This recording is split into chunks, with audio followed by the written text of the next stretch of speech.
Okay, Andrea, it's all yours. We're recording, okay? Okay, thank you, Matt. All right, so today is Thursday, September 11th. It is 3:03 p.m. and in the room we have a full house. We have Tom Dillon and Mark Pope and Molly Taylor and Mike Kelso from the Stewardship Committee. We have Jennifer Jones from the Bureau of Land Management. We have Melody McCandless from the Grand County Commission. Myself, Andrea Brand, Director, and we have Matt Olding online. And the first order of business is approval of the minutes. So did anyone have any, is there any discussion about the minutes? I motion to approve the minutes. Okay, Molly makes a motion. Do we have a second? I'll second. Okay, Mike seconded. And should we, any further discussion or should we vote? Let's go ahead and vote. Okay, all in favor? All right, pass unanimously. Thank you. Okay, so the next thing is the budget. So Matt, if you want to pull up the remit sheet first. Okay, perfect. So one thing, I sent you this earlier, but then I realized on the back that I hadn't updated the averages, which is 2015 to 2024 or 2019 to 2024. So I updated those averages and they brought the totals up compared to, 10 years, going 11 years back, and now 10 years back, it brought them up, and 5 years back. So I just want to let you know I updated that. It's different from what I emailed to you. And then, so you can see in the little, on the front page, the little blue line here, 2025 is down 1.5%. Sorry, I got cut off, but compared to last year. When we met last time, we were down 2.5%, so we've come up 1%.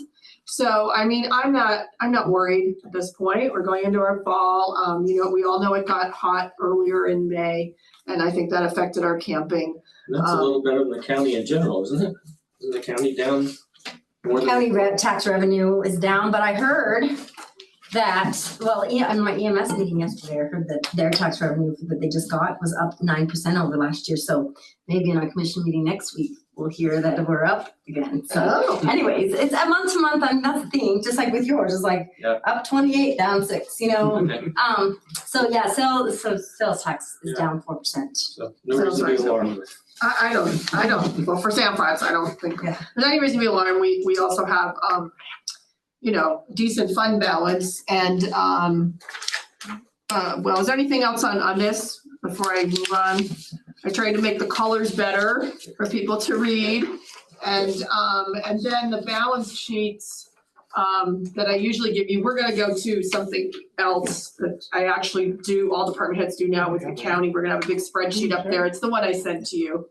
But what I wanted to point out on this is the front page, the top line, cash and combined cash fund, we have 648,782 sitting there. Of course, we're going to use a percentage of that, but we're also going to be bringing in money. So we carried over about, over 600,000 into 2025. And I don't know that we'll see this on the other budget thing, but on the second page, I just wanted to show you that, you've got the fees here and you've got the fees online, which is the rec.gov in the first column going down under period actual. And then this expense reimbursement, that 2,664, that's from the sale of our plant books. So I spent just under 5,000 to print 350 of them, and we're already getting back more than half. And they just all of them got more from me for the fall. So they're selling well. So that's nice. So we make about $5 a copy. But anyway, and it's just nice to have it out there, I think, because it's such a great resource for people. So, okay, so Matt, we can go to the big budget one. Wait, before we do. So, okay, let me go to this. We can see on the other one. Yes, let's go to the big budget one because you will see 2025 and 2026 on that one. Oh boy, can we make this bigger? Is there any way or something I'm supposed to do to make it bigger, Matt? Is there something I can do? Is this page? No, I Oh. sent you an email with Okay. this. This is what, Is it bigger? Can you see it better? it's bigger. It is bigger, I think. Yeah. I gotta scroll more, but yeah, just is that big enough? There's no more to the right though, is there?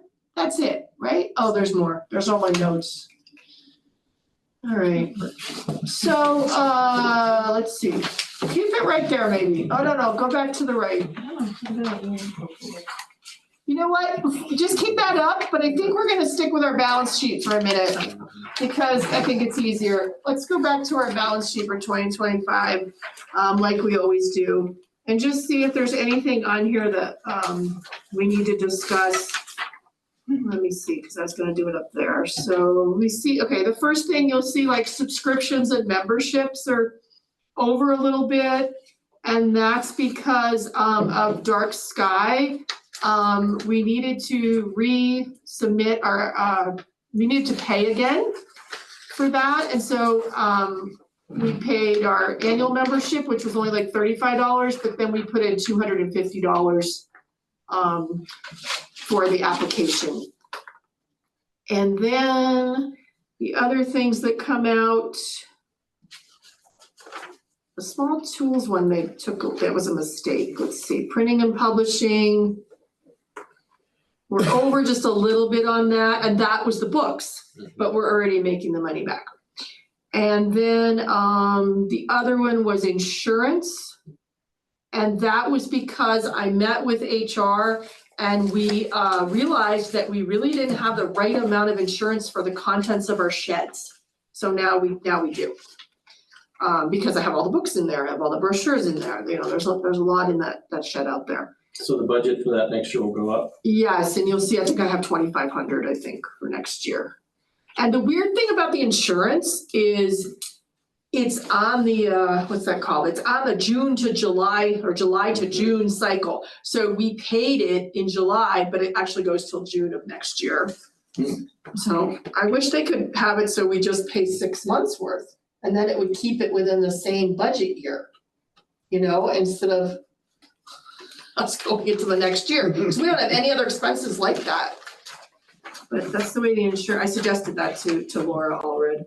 It's been whenever they change insurance companies or whatever happens. Yeah, well, it's a trust. Oh, the It's through the trust, but it's set up on that. But I mean, if we just paid 6 months, you know how you can pay 6 months on your car, you don't have to pay all year. I don't know, I just suggested it to them, so I don't know what'll happen.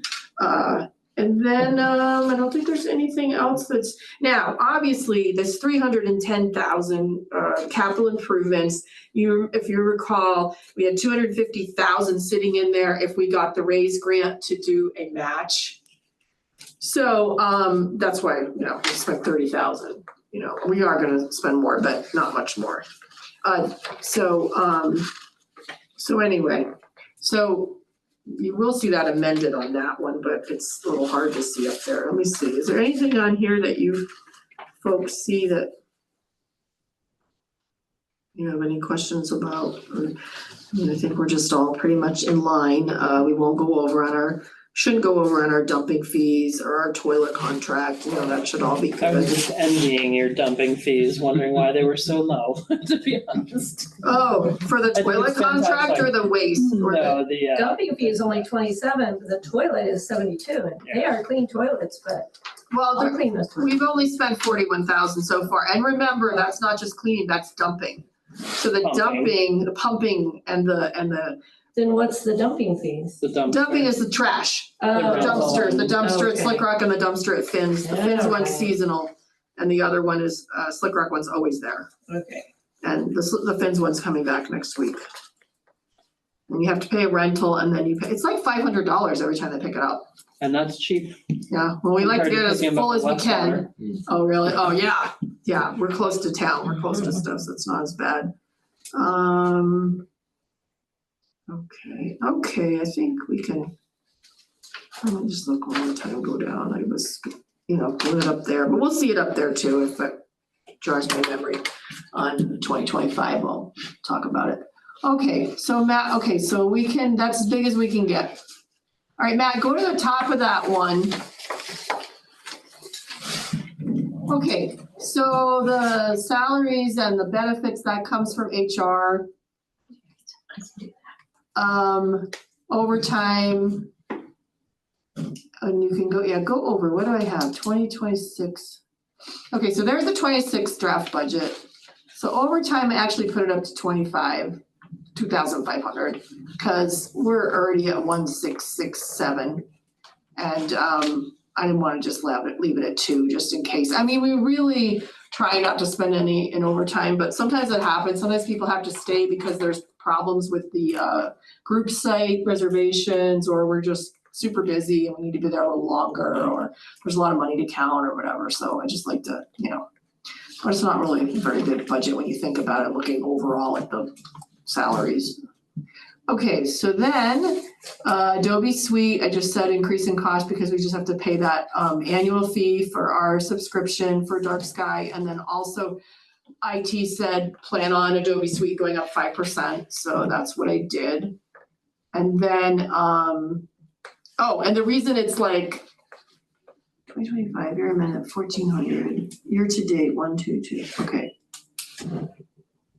Okay, so now go down to the next one, Matt, and scroll down a little bit. Okay, that one is, you can kind of follow on here. That's just office supplies, 1,500. The next 1,500 is gonna be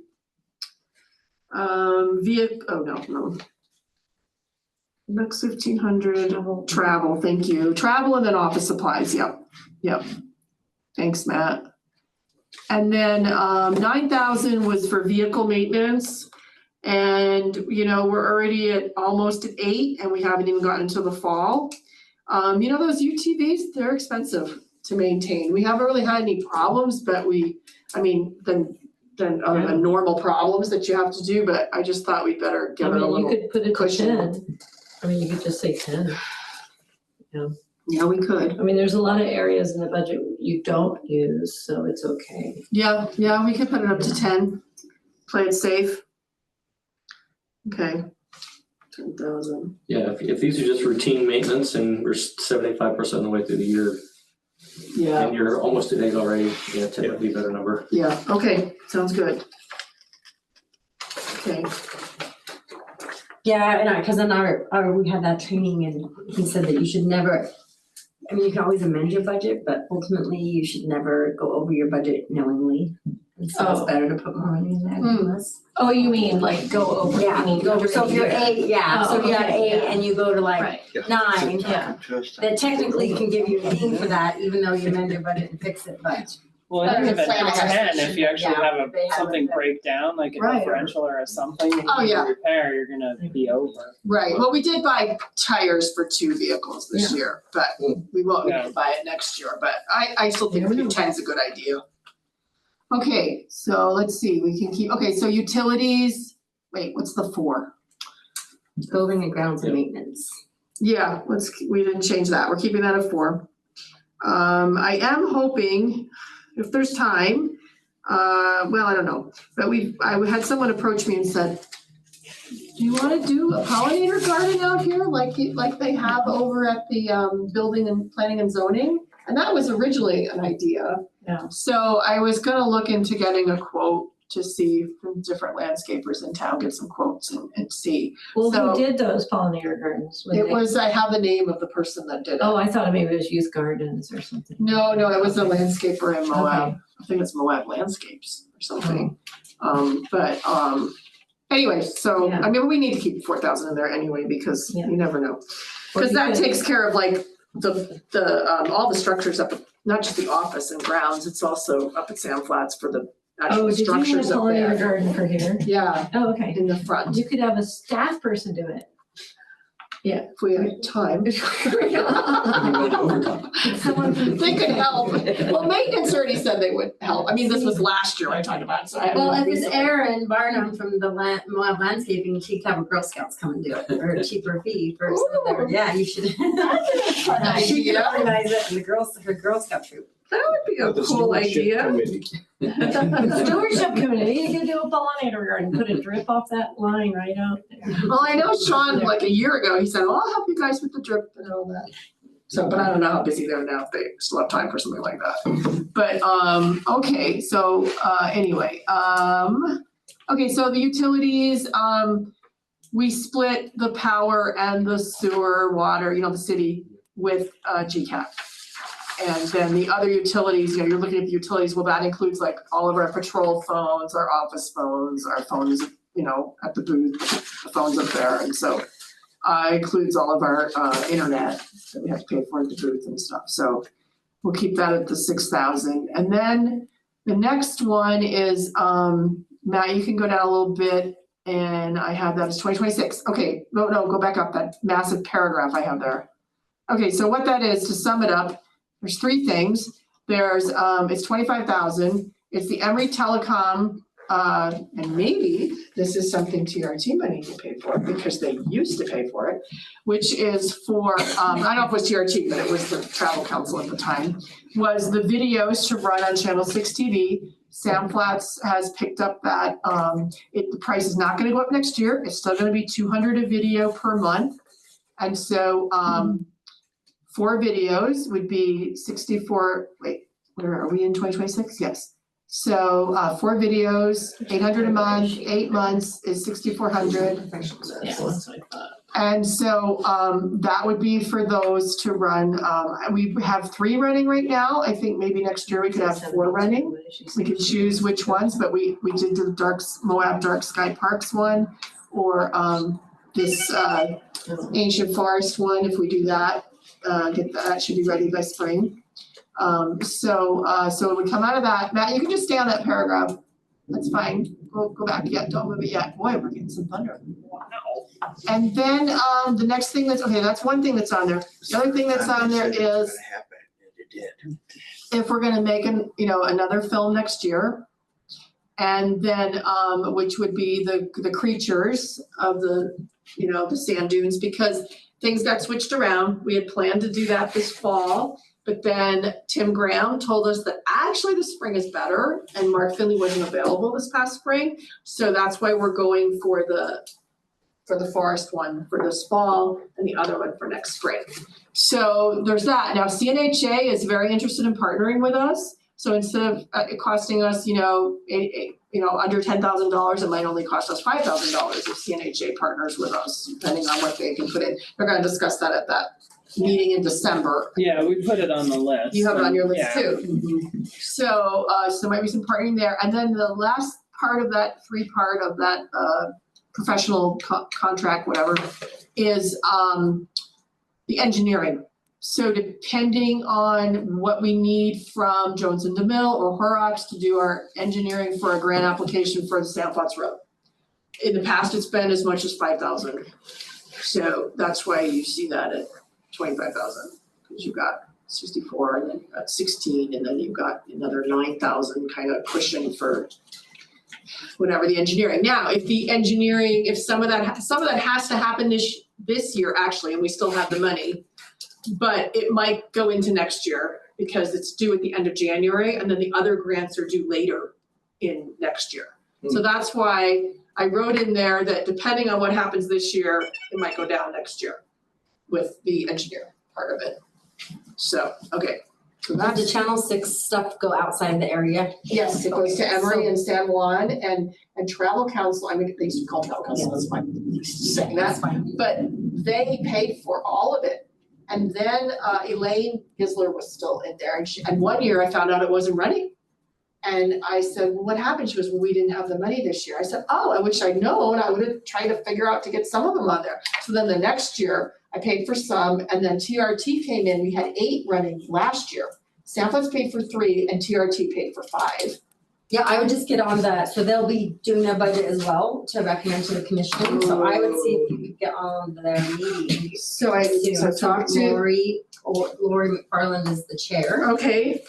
And then you could present that and they can put it on their recommendation because the commission approves it. So they have recommendations over that. I mean, it's $4,800. Yeah. Well, so it would be I mean, it's $6,400. $6,400, yeah. Or if they wanna do more of them, you know, cause that's 4 that Santa Claus would be paying for. But like I said, they were paying, there was 8 running just last year. Yeah. And they paid for 5 and Santa Claus paid for 3. So, yeah. Do you want me to send you Lori's email? Yeah, that would be great. That would be great. I know her, but that would be great. You could get on there, cause they'll be recommending that. I mean, budget season's coming up, they'll be doing those recommendations. Yeah, pretty soon, pretty soon. So, Okay, so, okay, that sounds great. All right, we can go down a little bit, Matt. Let's see if I can make some of these faster. Okay, wait, 2,400, that's a basic one. That's the lease for the 3 vehicles. I talked to Jason Dedos. This is all in the yellow, the bright yellow. I talked to him, he said, yes, keep it at 2,400. We have 3 vehicles that we lease. Okay, and we're not gonna change out those vehicles next year. You know, every like year, 1 to 3 years, they say, let's change it out. And then it doesn't actually cost us $8,000 that year because we're getting equity back for turning that vehicle back in, but they're not gonna have us turn in any vehicles next year. So he wants to do 2027. When you turn them over, do you do all 3 at the same time, or do you? No, they're all at different times, yeah. But he said nothing next year, what we have, so it'll be 2027. Okay, Zunick Brothers, so they have had to raise their costs for the pumping part of it and dumping, you know, at the Moab City. So it was 72 and now it's 85. I put a cushion because you know, we rent. Also, the other factor is we really should look into maybe building a toilet at LPS because, but that is Forest Service right there. So I'd have to figure that out with them. But when they go up to clean, we have 2 toilets up there now because they hate to go up there. So they like to go up there every other week instead of every week. So they put 2, but it's like $240 each time they go up. So as opposed to like, you know, $85 other places or 60 to 80, depending on 85, depending on where they go. So, so anyway, that also the rentals are probably about $7,000 to $8,000 a year rentals between. So we should look into that. So I'm gonna look into Put that. that on the agenda. Yeah, we've talked about that over the years. Yeah, we have. Yeah. Yeah, I need to talk to Brian. To the Forest Service. Wow, we're getting real rain. There's gotta be a rainbow somewhere. There's flood warning. Everybody's getting Yeah. their cars cleaned off. Yeah. Oh, it's awesome. Watch out for what you ask for. I know. we just don't want too much. Yeah, or too fast. Not all at Or once. not all at once. You know, this morning they said this was gonna happen. I know. They're doing that. Where are we? Search and rescue. Okay, so I did all the numbers for search and rescue. And we're at 14. Okay, so let me tell you what I did different. I did not do 2024. You know how last year I just did 2023? Well, now that search and rescue is giving me the data, like monthly or quarterly, whatever we want. Matt, go back to the yellow far right, please. I went back to September of last year and went through August of this year because I thought that way it was more current, you know, instead of them getting money in 2026 for what they spent up here helping our people in 2024, now they would be getting money in 2026 for what was spent 4 months of 2024 and 8 months of 2025. So if you guys think that's the way, search and rescue said whatever you want to do. Anyway, it ended up to be like 26 rescues over that time frame instead of 14 that we had in 2023. So it's 14,279. Also, what brought it up was he wants us to, he says really a UTV is costing us $50 an hour. That's what they agreed on. So I said, fine. So that's why I'm up to the 14,279. So that's labor, that's UTV hours, and that's 2-wheel drive hours, which is like nothing. That's 70 cents a mile federal rate. So that's what it came up with. So I am coming to you folks. I put 15,000 there. Last year, it only added up to 6,000. We gave them 10, but we weren't looking at the UTVs at $50 an hour. And when I went back and put that in that way, it brought it up to like 9 something. So, 9,000 something. So, is everybody fine with 15,000? Yeah, I think we should approve that. Okay, okay, good. What's the 2,000 to follow with this? It's nothing big, obviously. Scholarship fund, discretionary fund, let's see, wait. Okay, 10,000, 2,000 scholarship fund, discretionary fund. What did I put in the discretionary fund? That $1,000. That's it, just for discretionary, coffees. Screws. You know what I usually, it's things that come up that you don't expect, but I usually Yes. give my seasonal staff a $100 gift certificate at Christmas time. And I give them a gift certificate wherever they want, if they wanted a Geezer or Gearheads or City Market or, anyway. Just as an aside, so I've been up in the park the last couple of days and Jill always hands out dog treats. Does that come out of her pocket? You just called it a park though, Mark. Oh, I'm sorry. I'm just saying. It's kind of like I stand corrected. No, I'm just observing it. I think that's awesome dog treats, right? It's like at the bank, right? Yeah, it's one. That's cool. So, I just thought, if she's coming out of her pocket, she. no, it's I'll like give we're her gonna the find it. No. And actually, we get this big one. She has the organic ones there, right? She usually gives those out. But we get a big one from the vet that retired, that was at the Mill Creek before. I can't think of their names. Goslin. Oh, Yeah. She comes up and gives us a big one, and we have it there too. wow. The regular little doggy bones. She's like, I just want to give you this. Comes up with cupcakes and cookies for us. Yeah, she's amazing. Wow. So, okay, so solid waste, maybe I should put this a little higher, actually, now that I'm looking at it with you guys. Because last year we were, Matt, can you go back and look at last year's at the end of the year for that? You mean dumping fees? No, the waste, the trash.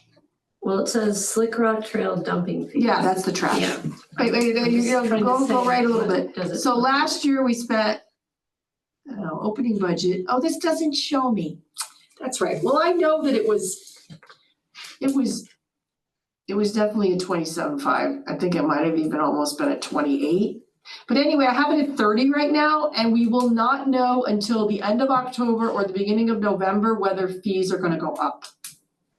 So maybe we should put it at 32 or something. Well, yeah, I think we better. You guys are okay with that? When things slow down here, do we, instead of having them coming, Okay, so what we do is, as we ease into the season, it's on call. It's always on call for Fins and Things dumpster, which means we'll call them a few days before they'll come pick it up. We watch it on patrol. The Slickrock one, as we ease into the season, it's on call, but once the season gets busy, it's every Friday okay, on schedule. They come pick it up. And we definitely need it, and it's full. Yeah. okay. And you're right on percentage right now, so if the fees go up, it needs to increase proportionally. Okay. Yeah. Okay, and I wrote that in there for the budget advisory, to know that we're not gonna know until that time frame. Okay, what's my next one? Oh, fuel. I talked to Jason and he said keep it at 8. I said, should I go up? He said keep it at 8, so I was like, all right.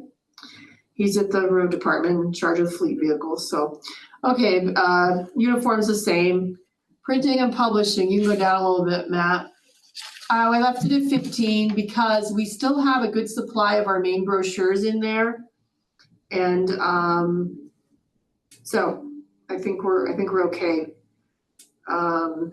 with that. We still have quite a few I looked at everything. We bought a lot of the fee envelopes. I don't think we're gonna need to buy any fee envelopes next year, and that's a pretty pricey one, so we're gonna be okay. Okay, I talked about insurance with you. What did I think I put that at 2,500, Matt? Yeah, I mentioned the sheds. Yeah, we really weren't covered enough before, but I still didn't bring it up much. We also reviewed all of our equipment and just made sure that stuff that needed to be on there is on there. There was a few things. Supplies and equipment.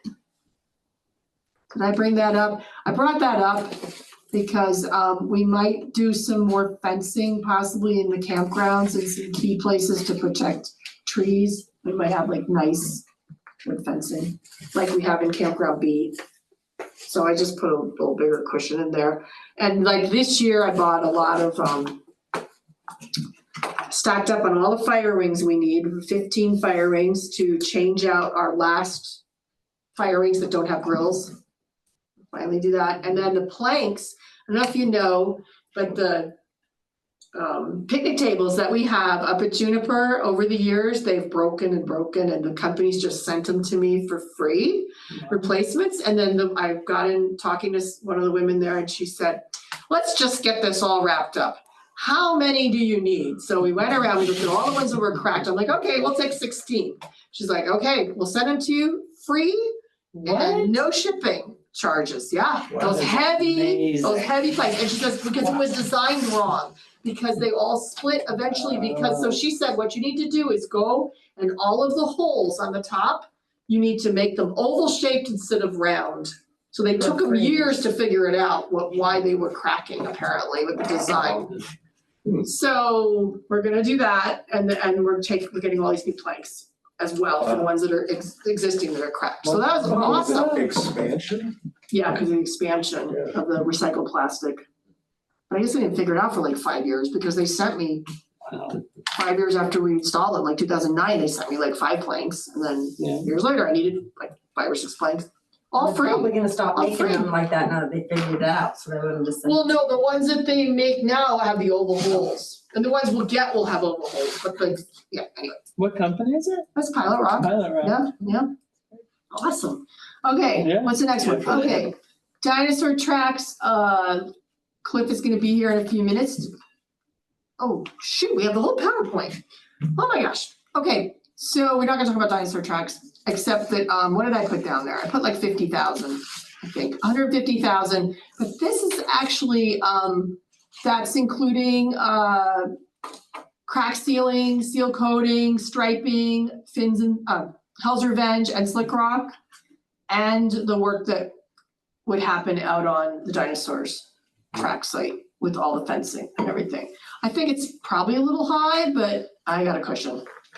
So I don't have all my quotes yet, so. Okay, what else we got left? And then we better go to our PowerPoint quick, because we have like 20 minutes or something. The other thing is just, the new surveillance cameras this year. It's just inventory stuff, which is the standard. Brought up the camp host a little bit because his season was a little longer. And I think that's it. Just like training and restoration revegetation. So Matt, let's go to our, any questions? Hi, Chair. Let's go to our PowerPoint. We made for a budget, now we're gonna quickly go through our PowerPoint, we still have. We got time before next week, so we're good. Okay, all right, okay, so you probably remember the e-bike. I had given you the letter back when it happened, but there's just the part about Sand Flats on the second page that says, I'll just read you this. While we support alternative C, okay, remember this is the letter from the Grand County Commission to the BLM regarding e-bikes from the spring. Yeah, from July, thank you.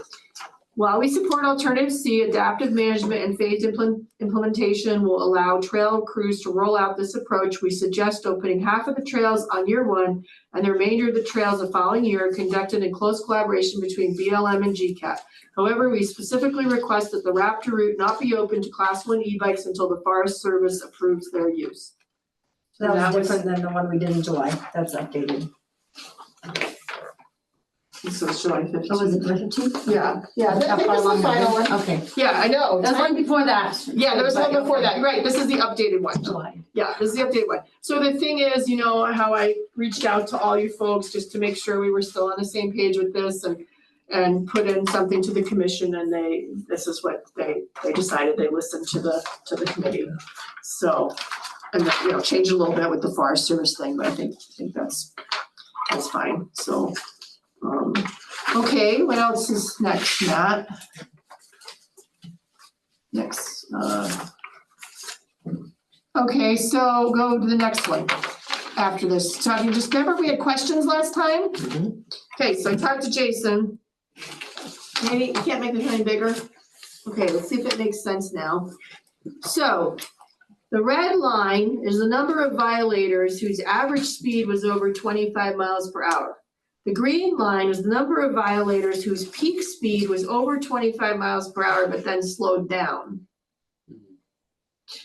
It's only violators, so it's not gonna equal the total number of vehicles. Mhm. And then, in general, this is what Molly had said in the minutes. In general, the more vehicles you have total, the more speeders you're gonna have. And then, as far as counting bikes, I imagine that it would count bikes and runners, but I doubt that they're enough to really significantly affect the totals. All vehicles are counted if they're going 1 mile per hour or faster, but the sign won't light up until they go 15 miles per hour or above. And it only records vehicles traveling toward the sign. Mhm. Okay, so those were all the questions we had at the last meeting. One thing I'll add is I think it's in an excellent location because it's not on a straightaway. You don't really see the sign until you come I around the said corner. too, it's recording them. It's recording the people turning onto Fins. I talked to Cody. Thank you for, Yeah. yeah. But in terms of, if I'm driving on there, I'm not aware of my speed. It's not like I'm seeing the sign way ahead and I'm gonna try to set some land speed record or something. It's one of those things that you go around the corner and you're seeing your speed displayed. It's a good location. Okay, good. And Cody said, yes, it is picking them up, because remember, that was my concern last time. Mhm. So it is picking up the vehicles. Okay, all right, want to clarify that. Okay, Matt, thank you. We can go to the next. Okay, just want to let you know, it was a big success. I think, we're missing part, but anyway, we had like 20 to 35, depending on the event. And it was wonderful to partner again with state parks. And you can go to the next one. I have a few photos from the Scorpion hike. And you can see how, look how they glow. Look at that middle one, how they glow. Scorpion. Yeah, we saw 7 or maybe 6 and saw the same one on the way back. Never know. People just loved it. I had all the little black lights to hand out, so every group had black light. They're pretty cheap. They're really cheap, and they work well. So it was really good. People just loved it. Okay, so this is Raptor Route parking. And so Matt, you can go to the next one. So just want to show you, here's just a series of pictures of our new campsites. This is in B. Bobcat. There's 3 in there that Lee Palfreyman from the BLM put in for us.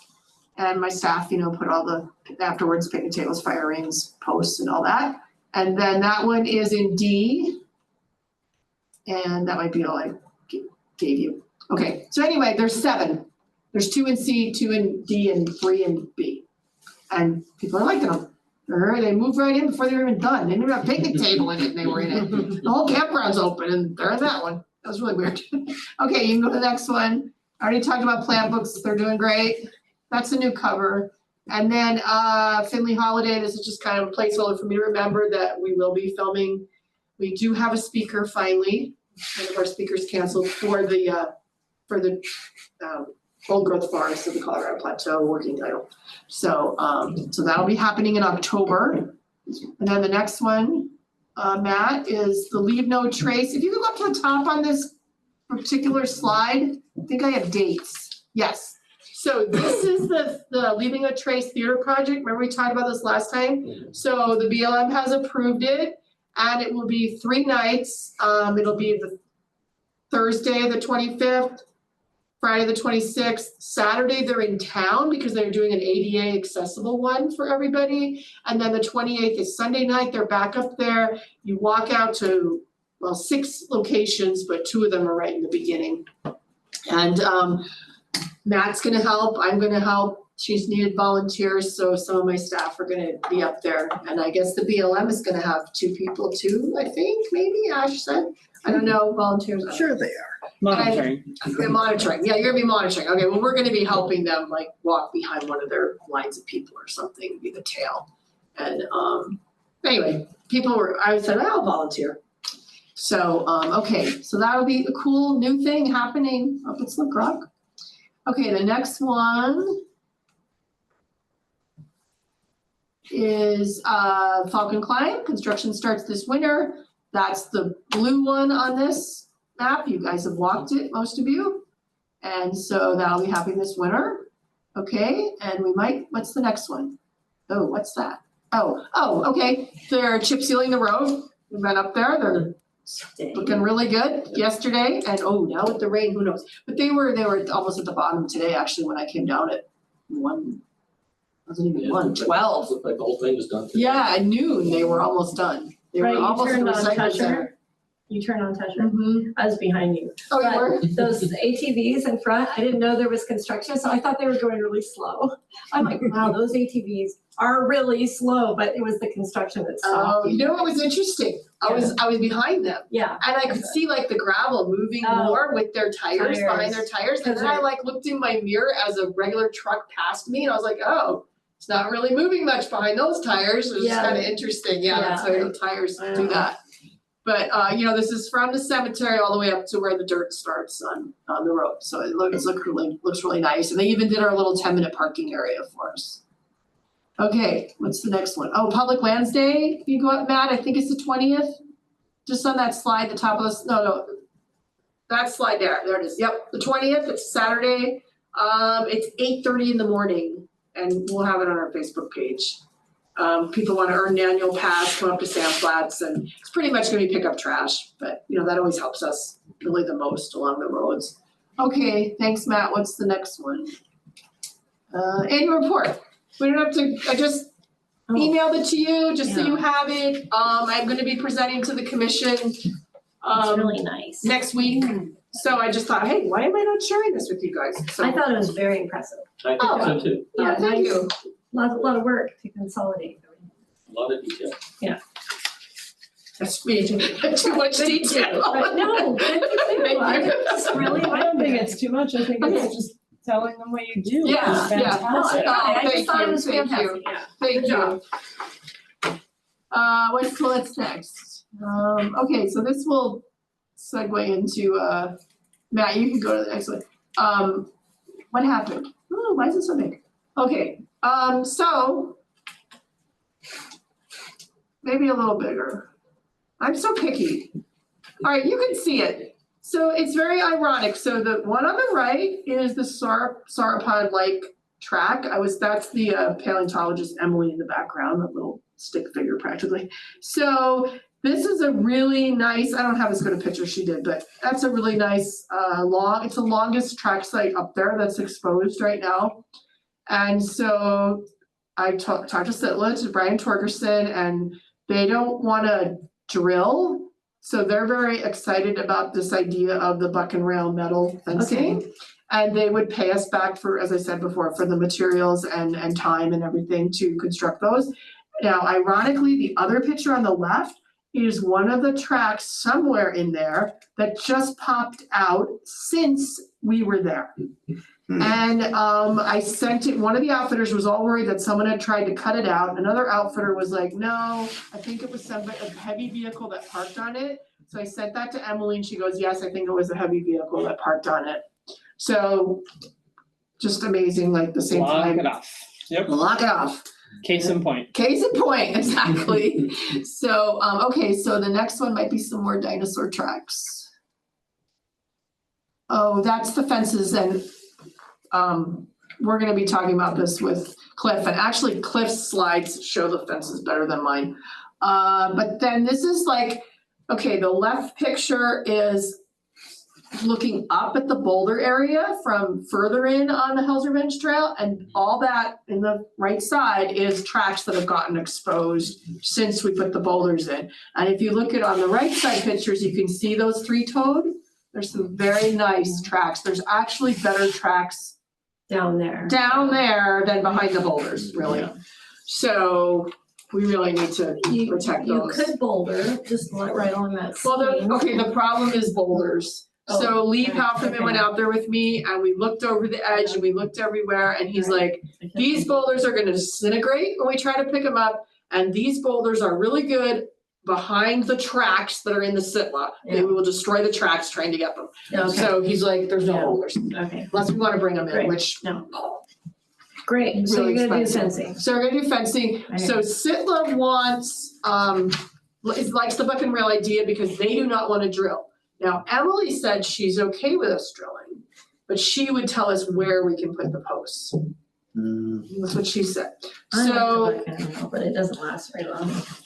so I don't know. Metal though may last longer. The nice thing about buck and rail. No, is it'd you be can metal move it. buck and rail.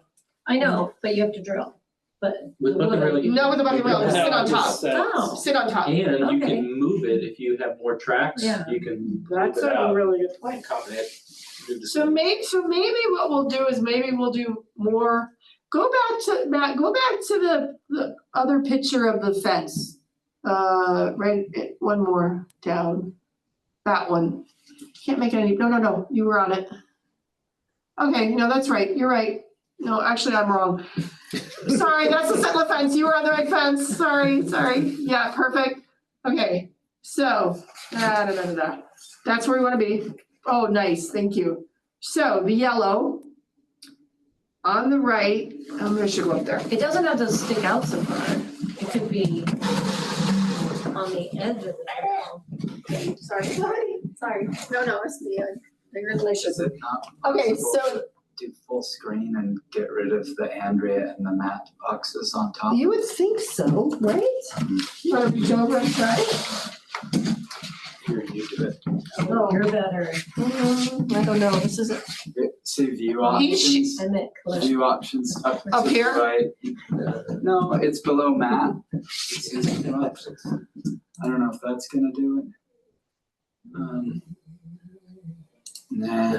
Whoa, Yeah. whoa. Yeah, it is, it would be up on the upper right where you were pointing, then I guess that's the master view, the way upper right part of the screen where you That were a view. minute ago. No, shoot. Down to the right.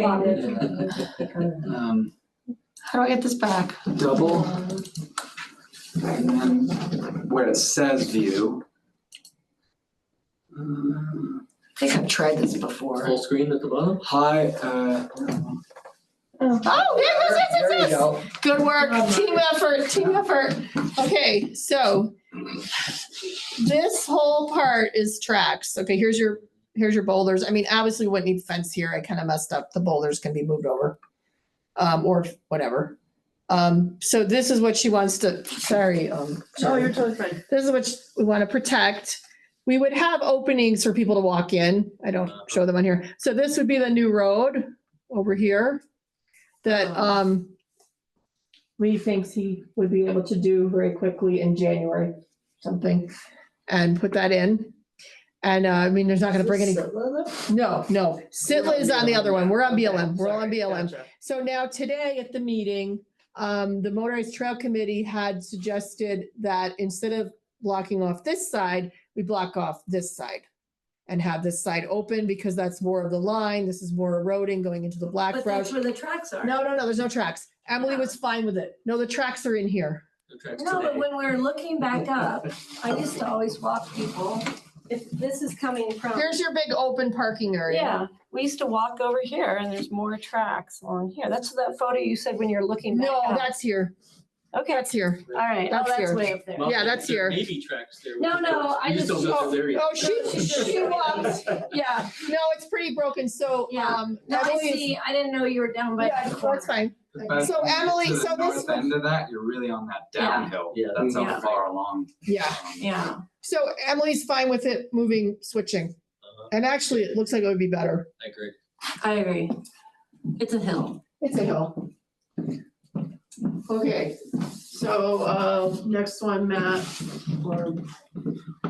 Yeah, you can go to the next one because I'm just gonna talk about this. Okay, these are just pictures of what's out there with the rocks and the signs. And we did pick up that sign on the right. The top one looked pretty bad and I talked to Emily and I picked up a new one from her that's gonna go up. So that is not so faded. And then we're into, go to the next one, Matt. I think we're into one up, one back, I'm sorry. Okay, this is your, no, the next one. Sorry, Matt. Thank you. Yeah, and I think up the top a little bit, it's, yeah, anyway, yep, this is the right one. Okay. Wow, he can see how he can do that on his end. Okay, so this is just before the Dinosaur Tracks, and I should mention that the Motorized Trails Committee has 3 letters. One of them's from April about fins and things that was already approved by that committee. And you guys talked about the fins maintenance, but I don't think you'd actually seen the letter from us. It says pretty much what Mark said at your previous meeting. This health one, which was approved unanimously by that committee, along with the one about the connection between the practice loop and fins, that was also approved unanimously. So what you saw as draft, you can just take that as final. So oh, and he's jumping around already. That's nice of you, but we can just start with that one picture that's approaching the ledge. So this is after Lake Michigan and before. Oh, the photo that we had, Matt. The Dinosaur Tracks, because I don't expect you to have to jump around. Oh, Matt, you can just go to the PowerPoint and go to that photo we were on. That's fine. That's all he wants right now. But thank you for putting up letters and stuff, but yeah, just go to back to the. I'm not looking ahead. Yeah, we can just go through these photos. They're in the order you gave them to me. Yeah, so this is the order that you drive hills. You pass Lake Michigan, and so this is after that ledge. There's a hard left-hander to get up to the Dinosaur Tracks, right? And the harder line is on the left, the easier line's on the right. But the easier line isn't so easy. It hasn't exceeded the trail rating yet, I would say, but it's heading that way, and it's also widening, cutting into that on the right side. The right is the easy. And so the main issue that I've heard is from people heading back toward the entrance. You know, they're done with their loop, and they just are surprised by the ledge. They're often coming at it from the. This is on Sitla. From the inside of the corner more, which from this vantage point is the left. But when you're actually approaching it and you're heading back to the entrance at the end of your day, you're approaching it too far to the right. So let's say approaching it too much from the inside of the corner. And so you wind up rolling because you're not hitting it straight. So the two things that would help there, a couple of signs before you get there in the middle of the trail, because the trail's 80 feet wide there. So there's plenty of room. And so it just says easier points left, harder points right. So the people who don't want extra adventure can just stay left, and then guidelines just painted. So go another photo. Before you figure there. So that's the second component here. So in addition to the sign and the guidelines, we suggest taking those loose rocks, piling them up into a ramp, throwing some concrete in there to actually stay put to some degree over the years. The fact is the ramp's not going to sustain forever, but my thinking is it's worth the time to prevent that ledge from getting even steeper. And the timing of this is that I recommend doing the signs and the guidelines as soon as you can for the fall season. People have been rolling apparently, but the ramp component could be done with winches. I mean, if you have a little excavator or something, which Ride with Respect actually does, you can move some stuff, but a lot of truck winches can move stuff bigger than what our little excavator can move. Anyway, the winter, there's less traffic to contend with, there's more moisture and time for it to actually settle. And you know, it's a bit like the ramp that was put at the Gold Bar waterfall, but a little less ambitious in terms of it's not going to fill up as much space. There's kind of a wallow in there. You just kind of filling that up where the sediment used to be, and then adding some concrete to the mix. Yeah, that's what I want to point out, if I can interrupt for just a second. So what may not be obvious from this photo, the issue is right at the base of the ramp, at the base of the rock, it's starting to get dug out. And so it probably drops maybe 2 feet from where the photograph's taken. Matt, could you go one more photo? Because it's going to show what Mark's talking your about. bumper hits. Yeah. So what happened, the line to the far right is the easy line, and it's very drivable. But because of the fact that it's getting dug out at the base, when people are coming down, they're not all the way to the left, they're centered, and all of a sudden they see this very tall drop. that was not there just even a few months ago. And they try to avoid that, and then they get off camera, and then they roll. Oh. So what Clif is saying is that wallow, we want to fill that in. The ramp basically is to fill it in and solidify, so you don't have that steep drop right at the end. The ramp itself would probably be level. It wouldn't actually climb up. It would just fill from the sand on the right side and level over the rock on the left. So in summary, you saw from the earlier photograph, the hard line is off to the left of the picture. People are having trouble on the easy line, because the easy line has gotten difficult as they approach it, like, oh my God, I've got this steep drop. So that's really what we're And there's a middle line that's on this side of the backpack and the hiking poles there, and that wouldn't be touched either. So you'd still have the 3 options, 2 of which would remain. So it would be like 6 feet wide, 6 Well, to 8 feet wide, the yeah, part let's for the say- vehicles to go up 8 feet. yeah. And it needs to stabilize the base so that it doesn't erode out again. And there's even some more rocks that you're not seeing. There's even more material that can be brought over there, so. Yeah, Just this real- is Matt. My last time out there patrolling, or even last spring, I agree. That spot is getting bad. It's just really getting dug out, on people just trying to climb it. And yeah, I mean, you have to go down it slow or go out, but slow to deal with it. And then also too, Andrea, the fencing. Everybody hits that fencing post. It's actually in this photo right here that's bent over. And Joe and Jason have fixed it in the last couple of years at least twice. And it always gets hit and bent over and everything. And so that whole area with that tree, it's definitely a problem area. Yeah, and Matt, the reason that's happening is because the easy line is now all the way to the right, where you're kind of rubbing against the brush there, the bushes. Yeah. We'll fix that as well. You can continue the pictures for us. Yeah, I do. You do have a photo. You want this photo here? Right, next No, photo, just keep okay? going through Keep the going, slides if you no, would. no, keep, okay, that's all right, fine that's, too. Oh, go this back. one.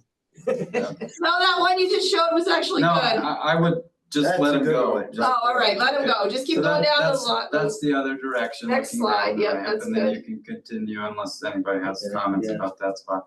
So You this say is you want a concrete, how much and how high? Just, a couple feet. Between the rocks, right? Yes. Stabilize the rocks. Yeah, because otherwise it's pure sand. It's sugary. It's not gonna. They have to have a little But it- cleaning up to get you. Well, it's really just to add some binding component to the Uh-huh. mix of sand and things. It's not gonna be like a solid concrete block.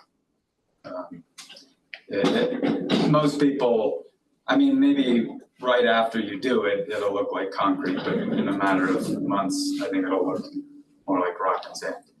Well, it needs it, so that's. We're gonna just leave the backpack there. So yeah, could you Such a just go barrier. photo after? Well, I thought it was in order though. That was in order, Yeah, I not too mean, far. I was trying to go geographically, so that's approaching the ledge on the way back, so it showed the guidelines that this one, just go. So the Just next go one, 131, we're just gonna go one at a time, a few seconds on each. So we stop we there. missed the first one though, you just Oh, you go want up one to. more We didn't before miss that? okay. I meant, yeah, so go the one after 31. that. No, What? What number do you want? 31? Which way do you wanna go, Cliff? I thought, I guess I didn't, I saw it somewhere that. The big one? With the aerial?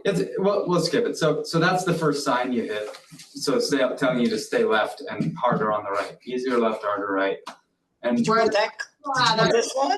Yep, that- yep, perfect. that's the map and that's good. We don't need any more photos of this section. So you can see the 2 sign locations as you're rounding the corner. People notice they left, if they don't want the harder one. And you want a fence there, but you realize that sunset traffic, everyone has to pull away to the right to see if someone's coming up. And then they zoom to the far So left. to this make I was- don't know if it needs to be room. that, it's 80 feet wide. I don't know if it needs to be Cause then that you wide. park on the left to make sure there's room for someone Yeah. to clear the corner. Yeah, and it's still 80 feet Okay. on that It's gotten Radius. bigger. Yeah, because of all the ATV Yeah. trips. Yeah, it's gotten so So much there's- bigger. We didn't want the fence anywhere near the ledges, because. No, it just realized everyone's turn, like 2 or 3. Yeah, we're gonna take into account the Can you see the turning. scale on the bottom right? It says 20 feet right there, Molly. Okay, Oh, my gosh, my well, thing. that's, yeah, 20 feet, yeah, Yeah. okay, So 2 vehicles could easily fit yeah, in that. okay. So, yeah, that's still 80 from there to Yeah. there. And so we were proposing just fence here, but actually after talking with Sitla and everybody, you were like, well, why not just go further out? Because if this just, It's huge. Yeah, that's probably 70 feet. but you realize the Hummers are like coming up here and have to turn. Yeah. Meanwhile, there's traffic coming down and there's Yeah. traffic parked here waiting to Yeah. get down. Well, These I guys mean, are coming up. That's why it's gotten wider and wider. I'm I think it's fine just where having it needs to be, but there, we should, but we could go, yeah, let's make sure. Let's make sure. Here's they another can thing we get could around the corner. do is just plan on that long of a fence or even longer and just as appropriate, maybe the fence will have to Be out there. Yeah. Yeah, you know, yeah. do less cutting into the, But just stop it from getting bigger, you know, Yeah. maybe we are, Yeah. and all these, I mean, you didn't get these GIS to me, you just drew them. yeah, I just drew them and And so- measured them on So Google all Earth. these are approximate, Yeah, these Yeah. white yeah, lines. because they are taking into account, so we put more, Yeah. we added because of the different. Also too, to let everybody know, on really busy days when we have like 200 vehicles out there, the place that gets backed up is the ramp, period.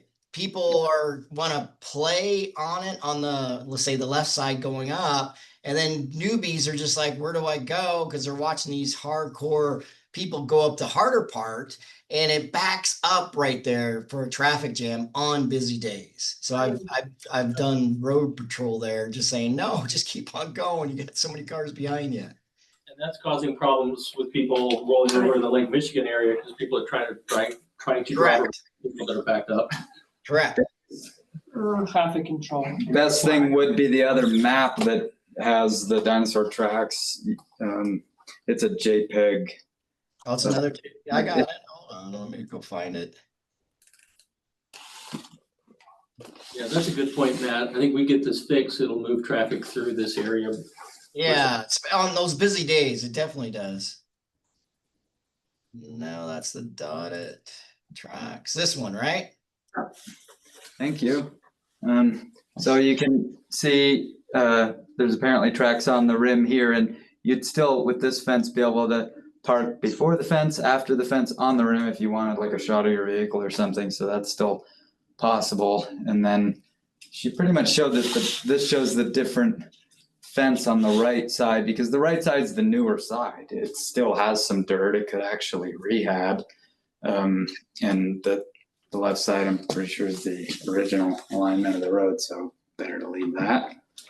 And we, of course, wanted to leave that big parking area for big groups Right. on the left there where the tree is. The only thing I would say is this is a busy trail in general. We have two lanes wide. That lane On is the whole 20 trail? feet. That Oh, lane. that's supposed to be 20? Yeah, I measured, Okay, yeah, it's all on right. Google Earth. It's So 20. even if on the Lee map said it's 20 shown was as good. 15 or something, the intention is for it to be. 20, yeah, Lee said That's 20, it'd be 20 feet wide, Yeah, that's perfect. at least. Yeah. And so that's, all I had to say about the Hell's Revenge work. And we're happy to join their staff out there to install this stuff. It'll be done in January. Yeah, might start something in December, but yeah, December, January. Um, Yeah, yeah. I guess the next thing would be the fins, the 4 different, 5 lines if there's. Decision Hill. Yeah, Decision Hill, I don't have all I have is that one here and what I sent I you. have a picture today. Yeah, So I don't this- have that in the PowerPoint. This would just be the PDF. Yeah, I don't have it in the, Matt, I don't know. Yeah, I have a photo of it. Hold on. Status of it, who's gonna do it? That's the next one after this. So Okay. I had sent a PDF to Andrea. Yeah, I sent it that- to Matt too, but Hold on. I have So what- 19 documents here. Hold on. All the documents format. But Yeah, like Andrea, what's the 20 next step? There's the letter. The That's the BLM one. to say Oh, yes. Okay, and they said This yes. is, well, no, this is the proposal to the BLM. Oh, okay. So, and you That's what guys you guys are discussed, approving. Mark went over the 5 different lines and why it makes sense to block off the 3rd and 4th one, because the trees might actually Not done. survive, and 1 and 2 provide plenty of challenge, and 5 is actually the easiest and would stay that way more than 3. So that could require a travel plan change, but I noticed the state's data and some of the older photographs, aerial photos, you can see use there. It's, as far as the state of Utah is concerned, that's fins and things, not that. So I thought, well, maybe there's, precedence for all 3 of those, 1, 2, and 3. So that's for the BLM to figure out. what Yeah, so level we're hoping that they do. they're okay with Yeah. 5 being a new, easier route. At the moment, is there any way anyone can put a little sign on 4? So someone at night or someone just doesn't whip around there? Because that inside of 4 by that tree is formidable right now. It is wallowed out as of today I at the mean, bottom. close 4. Or a sign warning them. So as you're coming on the trail right now, these aren't very apparent when you're riding No, or you're going the driving. wrong way. It goes the other way. Come up from the bottom. Oh, Yeah, I'm I sorry. have a hard time. A sign for 2, a sign for 2. Oh, Like a sign up here. Say 2 artist. 2 is getting, no, it's getting really 1 and bad. 2 are now joined, they're 2 joints twins. Yeah, but You're right, 2 is they're worse getting as very- of this morning. You I were mean, right. it's just Oh, there. The far So left of 1. what So kind of a dry sign? soil, just something like warning. Caution? Yeah, It's caution. very tall there. Yeah, very, and there's lots of vehicles are just hitting. You can see the gouge, like I've never seen before. The proposal is to put a sign here that says easier to the right, harder to the left. Okay. Isn't this what we've been talking about? Yeah, we talked about I know, that that's why I just. before. Yeah, He I only am never, bringing it up Why there isn't a because sign about a warning, like But for he 2. never- you didn't actually get the Oh. the they didn't have letter this when we that talked about it. Okay. They didn't Okay. have It this. just looks and sounds It's so exactly, familiar. yeah, Okay. It's exactly. been like a year. We presented it last time, but I don't think Yeah. we voted. In the minutes, No. it didn't indicate that we No, voted. and so you could continue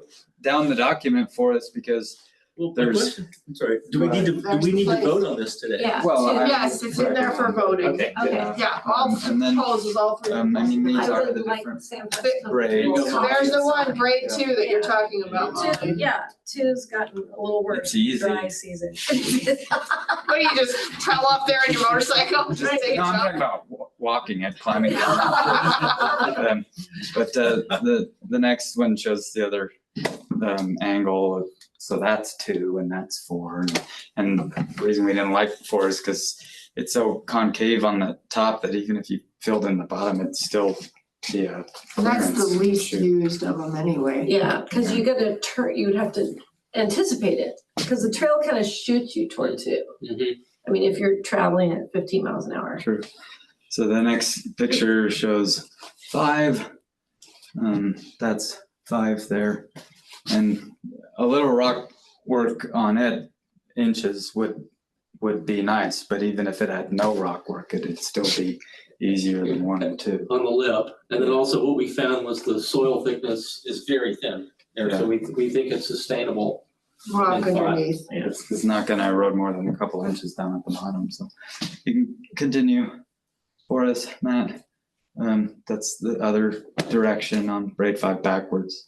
Makes it look really steep there. Yeah. It is at the top, there's kind of a 90 So you think degree some lip. work needs to be done with, on the rock, a little If bit of we're gonna rock make work? the easy route, if we kind of shave it off a little, shave the angle off the top, Yes. it's probably be best. It's probably like a cubic foot or something. Not a foot tall, but like volume because of the width of the road. Could you continue? Because there is another couple parts of our letter here. So this is if Oh, you're yeah. going up the Hell's Exit backwards. And so let's look, there's these 3 lines, but continue on because this will be that same corner. So this is the way that you approach the exit of Hell's and Perfect. it's, sorry, and it's rather wide, and the concern is that these are gonna keep widening out, right? But there's kind of a backstop there. The ground is much higher, so we didn't see the berm migrating much more. The middle line is useful when that outside one is filled with water. It's the inside line that isn't needed in any weather conditions, and it promotes more speed when anybody can just skip the turns and beeline it. You know, they can go faster, which has its issues, and so the line to block off to bring that down to 2 instead of 3 would be the inside with a few boulders, which, you know, isn't too hard to reach from the graded road, right? Even if there aren't boulders on site, you can get them from any place. You could probably put them there without too much. So that was our recommendation there. And then the final one was just addressing the fact that, and there's no photo here, but an example would be on the north side of Finn's, the first mile or so, it's what mountain bikers would call chundery. The rock is just very fractured there, and so it's very bumpy, and so people just keep going wider and wider. Most of that's been solved, but part of what you could do there, generally you don't fix trails that haven't exceeded the difficulty rating, like obstacles people look forward to.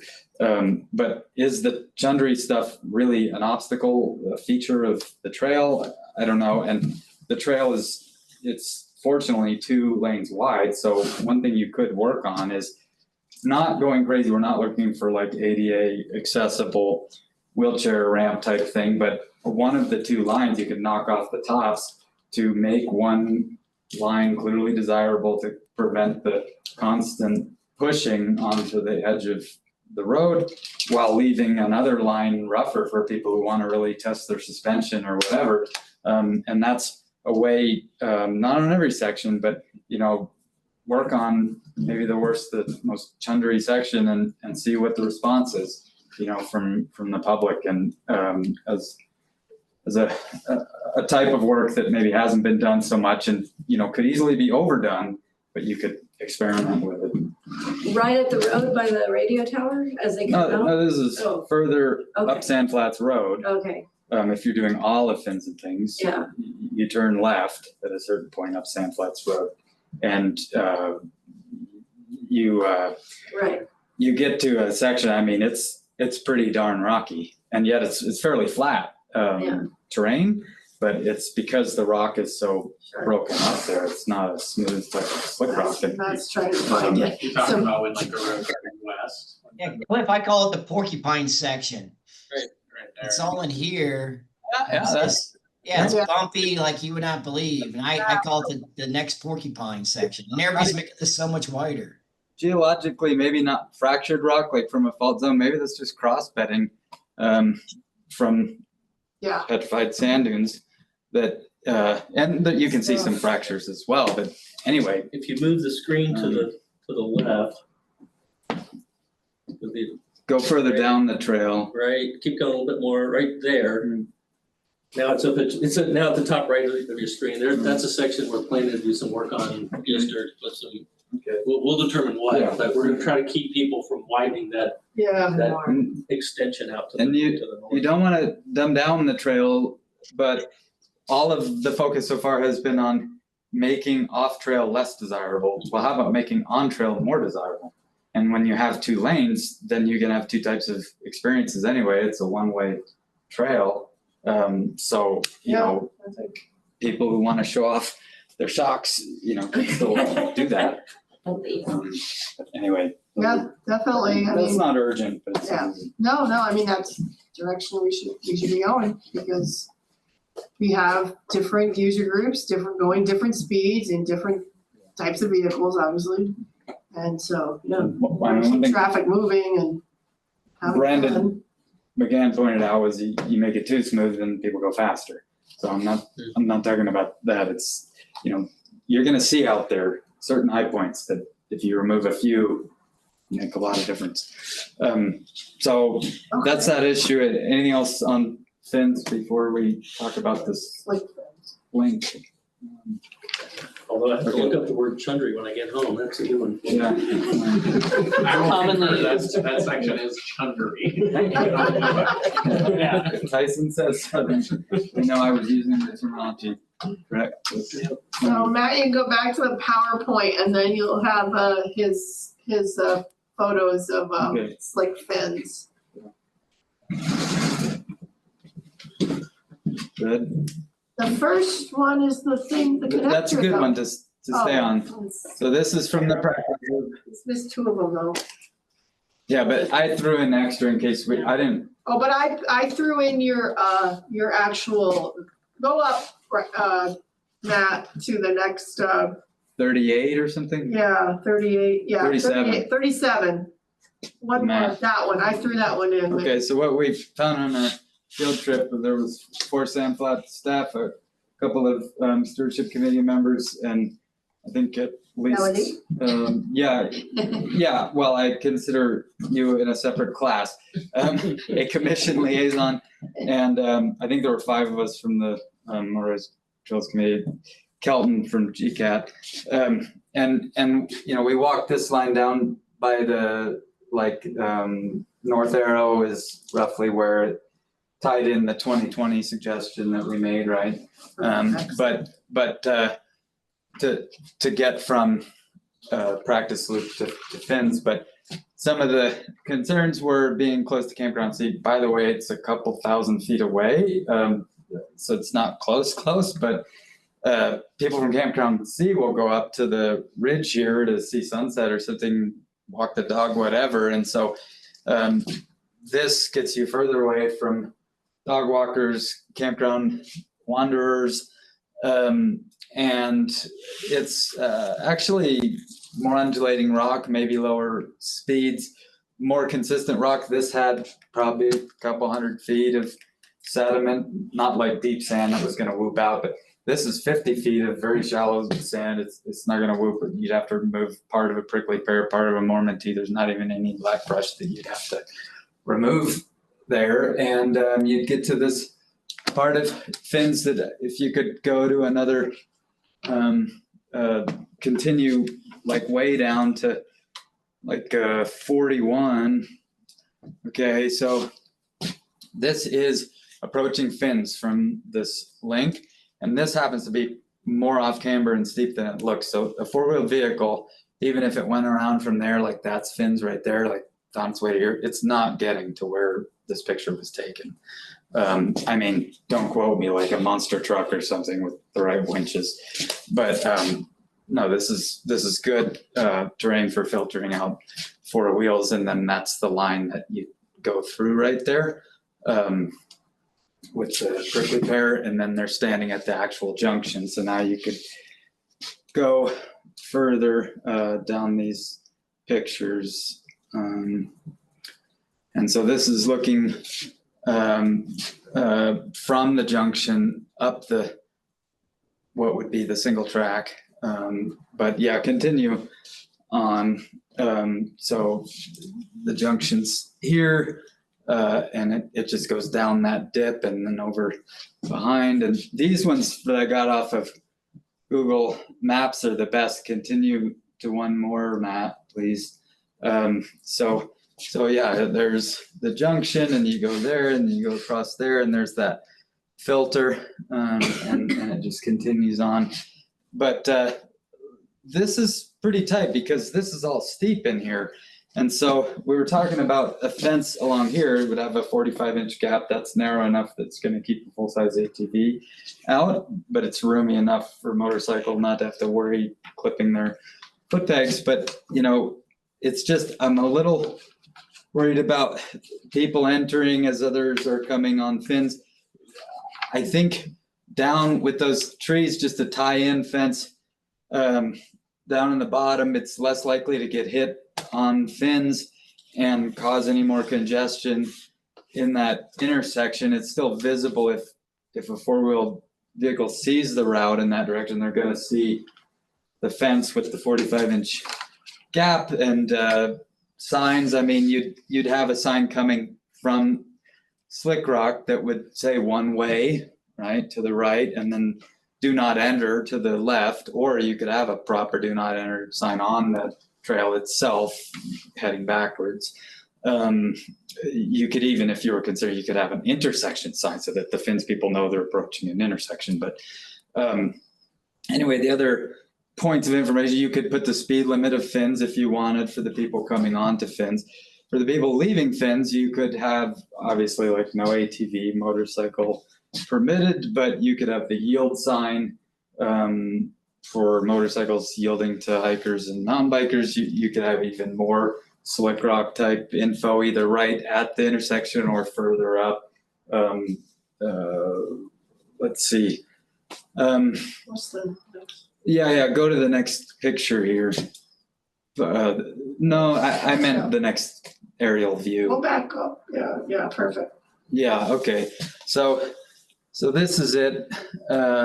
It's coming from, my gosh. Yeah, You're right. that's it. That's right. And then it continues on and it goes all the way. So the practice loop goes by that big rock.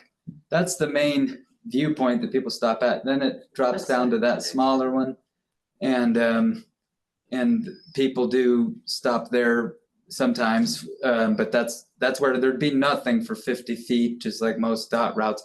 The dots would start down here and go around to there. And so you wouldn't see the dots from the dashed line of the practice loop for, I think, a few hundred feet because of the lay of the land there. And then the practice loop could have a couple of signs to reinforce, because where it hits the practice loop, there's a 90-degree turn that could use a couple signs with arrows, just pointing people to make sure they don't miss the turn and reinforce. And, I try to point out in this draft letter, well, it's not a draft anymore, it is a letter to you, but ultimately we'd like to send a letter to the BLM with your support, and we could change the wording of the letter or the maps or anything and before we do that. But one thing the letter mentions is the unlikely event that somebody from the practice loop inadvertently winds up on this dot route, they're going to hit a one-way sign that's going to point them out to the graded road. So it's not going to be leading them further into the outback, at least in terms of like search and rescue type concerns. But anyway, I think at this point I've said enough, and you should just ask me for questions or, to clarify anything further. Because I'm happy to talk all day, but I know that Tyson's got an agenda item. Well, I have it as, vote in support, or not, of MTC Trail proposals for Sound Flat. So I didn't write it out, but I guess we would vote all together, or we could vote separately on them. Yeah, those three. There's three. Yeah. So do you want to vote on the Fins and Things one, since that's first off, because that's the oldest one that we have that was discussed. Do we read this one? Question, just overall, and if Tyson's in the room, he might have the answer. For the big master plan for coming off the Raptor route for single track, is there any plans to get down to the Slickrock Trail? And to me, one of the positive, if it is, maybe this can be one of the sections. I don't know. I'm just asking that question. Tyson, are you in the room? Yeah, when I first saw this option, I was a little bummed because the old route did connect to a place where we could come from Kestrel, run directly into it. However, we definitely have, and we'll talk about this on the non-motorized master plan discussion, we definitely have a number of options for getting from Kestrel to Slickrock through like the campground connector trail. There's even like an option out there for kind of like a more backcountry type trail, not just like a hardened surface path.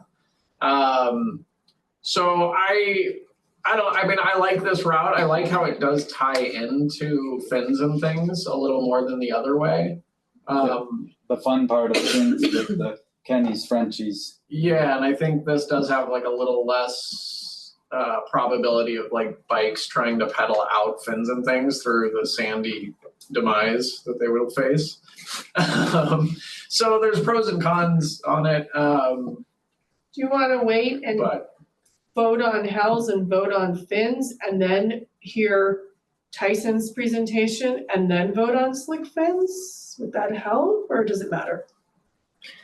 Yeah, I think this is very different than the other ones, are just repairs that Yeah. I'm super confused that sand flats would just do anyway, right? Well, But- you, Or, the dinosaur They're a one, little bit more than Okay. just repairing. all right, let's vote on the dinosaur. okay, all in favor of the proposed letter, what is your title of your letter? I don't think it has a title, but it's the only one. Okay, related to health concerning revenge. the Okay. Hell's Revenge, dinosaur area. Is that a motion? Yeah, I guess so. All right, let me say it again. Say it again. Vote in favor of the Hell's Revenge dinosaur area as proposed, improvements as proposed in the MTC letter.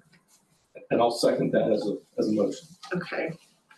We have your seconding. Who did the first? You did. Well, I can answer. All right, I did. Okay, Thanks, Mike. I think we're in Been committee. warming up over here. You're a ventriloquist. Okay, all right, let's vote, go ahead and vote on that. I, Okay, all in favor. And then, Decision Fins. decision fins, as proposed in the letter from MTC to the Bureau of Land Management. Well, no, it was to the sand flats. Oh, to sand flats. But- That we left them. I will make that motion. That Okay. the proposed solution is to open up 5, close 3, make sure 4 is closed, proper signage, combine 1 and But 2. you know, with your support, we'll send that letter to the BLM. And propose that we send that letter. That's the motion. That's out of here. Did you jump in first? Oh, I thought he proposed. He did, oh, He seconded. who seconded it? I Okay, seconded. all right, so the vote in favor of the motion? Aye.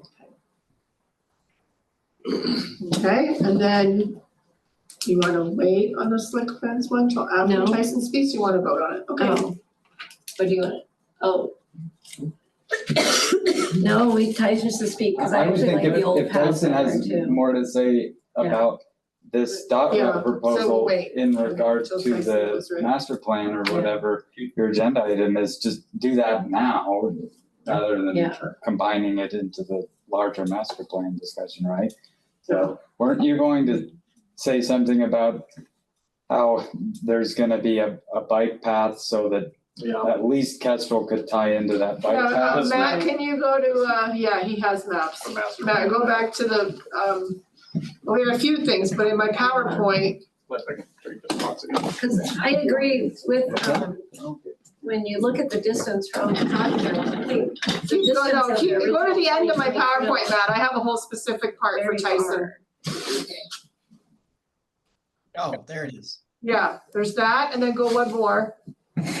There's bigger, and then you could even go one more, and that's the, go one more, there, that's the one. So that's got it all on there. Oh, it doesn't have your, the C one on it, because this is the old one. See? That's okay. The one, the single track that's back there that goes behind Campground C is not on here. Oh, see. Could we zoom into Yeah. that? Oh, right Yeah, here. a That little one bit isn't more. there. This one might have it, but it might be hard to see. Okay, then go back one. 48, Go back, yeah, 48 or 48. 48. 48, Yeah, it's gonna be getting small. is it there? Yeah, it's that Yeah, unfortunately. Matt, go back to 50. I think that'll be the best one. So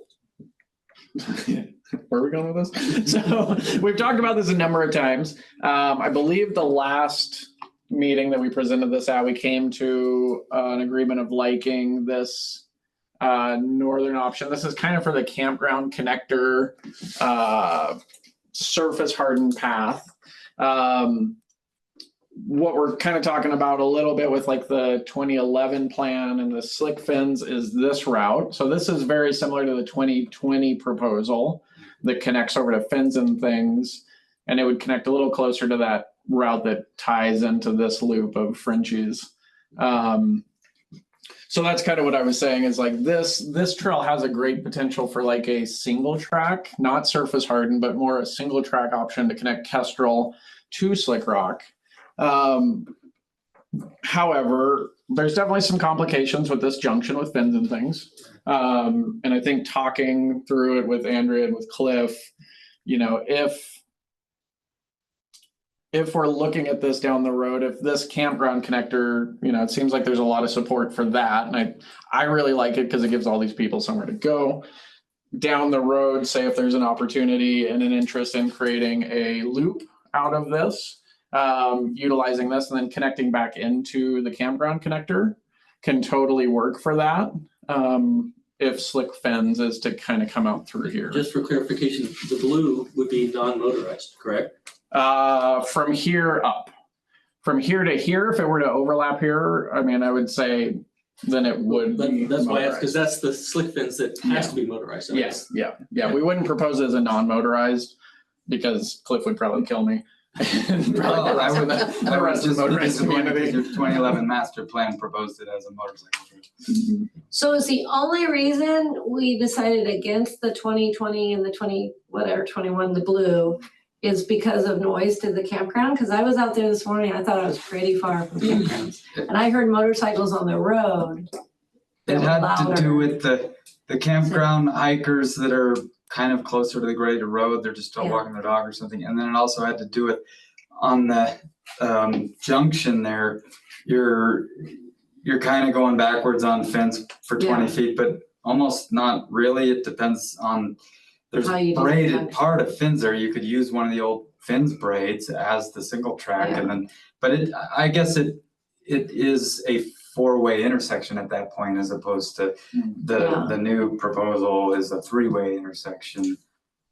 I wanted to point out So I was that just if I were the old one, blue one. looking Yeah. to tie Because I in thought it as a flowed really bicycle well on Slickrock. trail, and so the new way was up here. How can we not quite? Here's Frenchies. Oh, there it is. You can Okay. see it just lightly. Okay, I'm sorry. No, I'm looking over your shoulder. But basically, so there's the two lines of the dog leg of fins, and what I see is a line of slick rock. You have to cross that sand there. You just stay on that fin right there. You pretty much come into the shortcut of fins and things, and so that's kind of a low key place to enter because it's not actually part of fins really. But then mountain bikers would take the Kenny's Frenchie section. They could do the shortcut there over to here if they really want to connect practice loop with Raptor route, you know, so it's. Isn't that one way though, and you're going the opposite way? No. No, it could tie in. It could tie across there. So, Yeah. So lots of options. When I first heard it, I was definitely kind of like, oh, this is gonna be a little bit of a fight, but after Yeah. talking to you too, I mean, I'm a little indifferent on whether it goes that way or whether you do this connector. Because there is opportunity for that connection. There's also potential opportunity, depending on what you all think, for tying this in just in In the this future. situation. Yeah. But both. And or both. Yeah. Yeah. So. Yeah, it did seem to, the new one did seem to meet up better than the old one. Yeah, and I would be happy for either one to be honest, so I'm not even gonna, Yeah. Yeah, try to play favorites here. It's really more up to. there are a lot of elements to the slick fins that I know you all discussed as a group 5 years ago. I had one thought is when we were at the Motorized Trail Committee, Maddie was there. And she was talking about the non-motorized master plan having these overarching philosophies that are built into them. And one of them that she says is pretty important is connectivity. You know, it's why the Zephyr Trail connects Clonzo to Bar M. And that's considered to be a positive aspect to these network designs. And when I was looking at the comments that were made recently on the slick fins, as well as what was in the environmental assessment 5 years ago, raised some issues with management and confusion. And I thought, well, both of those concerns are valid, but those concerns are elements of connectivity. Connectivity is, those concerns are applicable to all trail networks that have connectivity. You're going to increase difficulties in managing it, and you're going to increase potential confusion with more intersections. But connectivity is still considered to be a positive thing, even though you have those concerns associated with them. Thank you, because I forgot to put that in the letter. I remember Maddie saying that now, but another similar thing to the master plan goal or value of connectivity. BLM, there's some transportation guidebook. It's not just regular TMP, I think, but it's like a nationwide transportation plan. Maybe it's done every 5 years.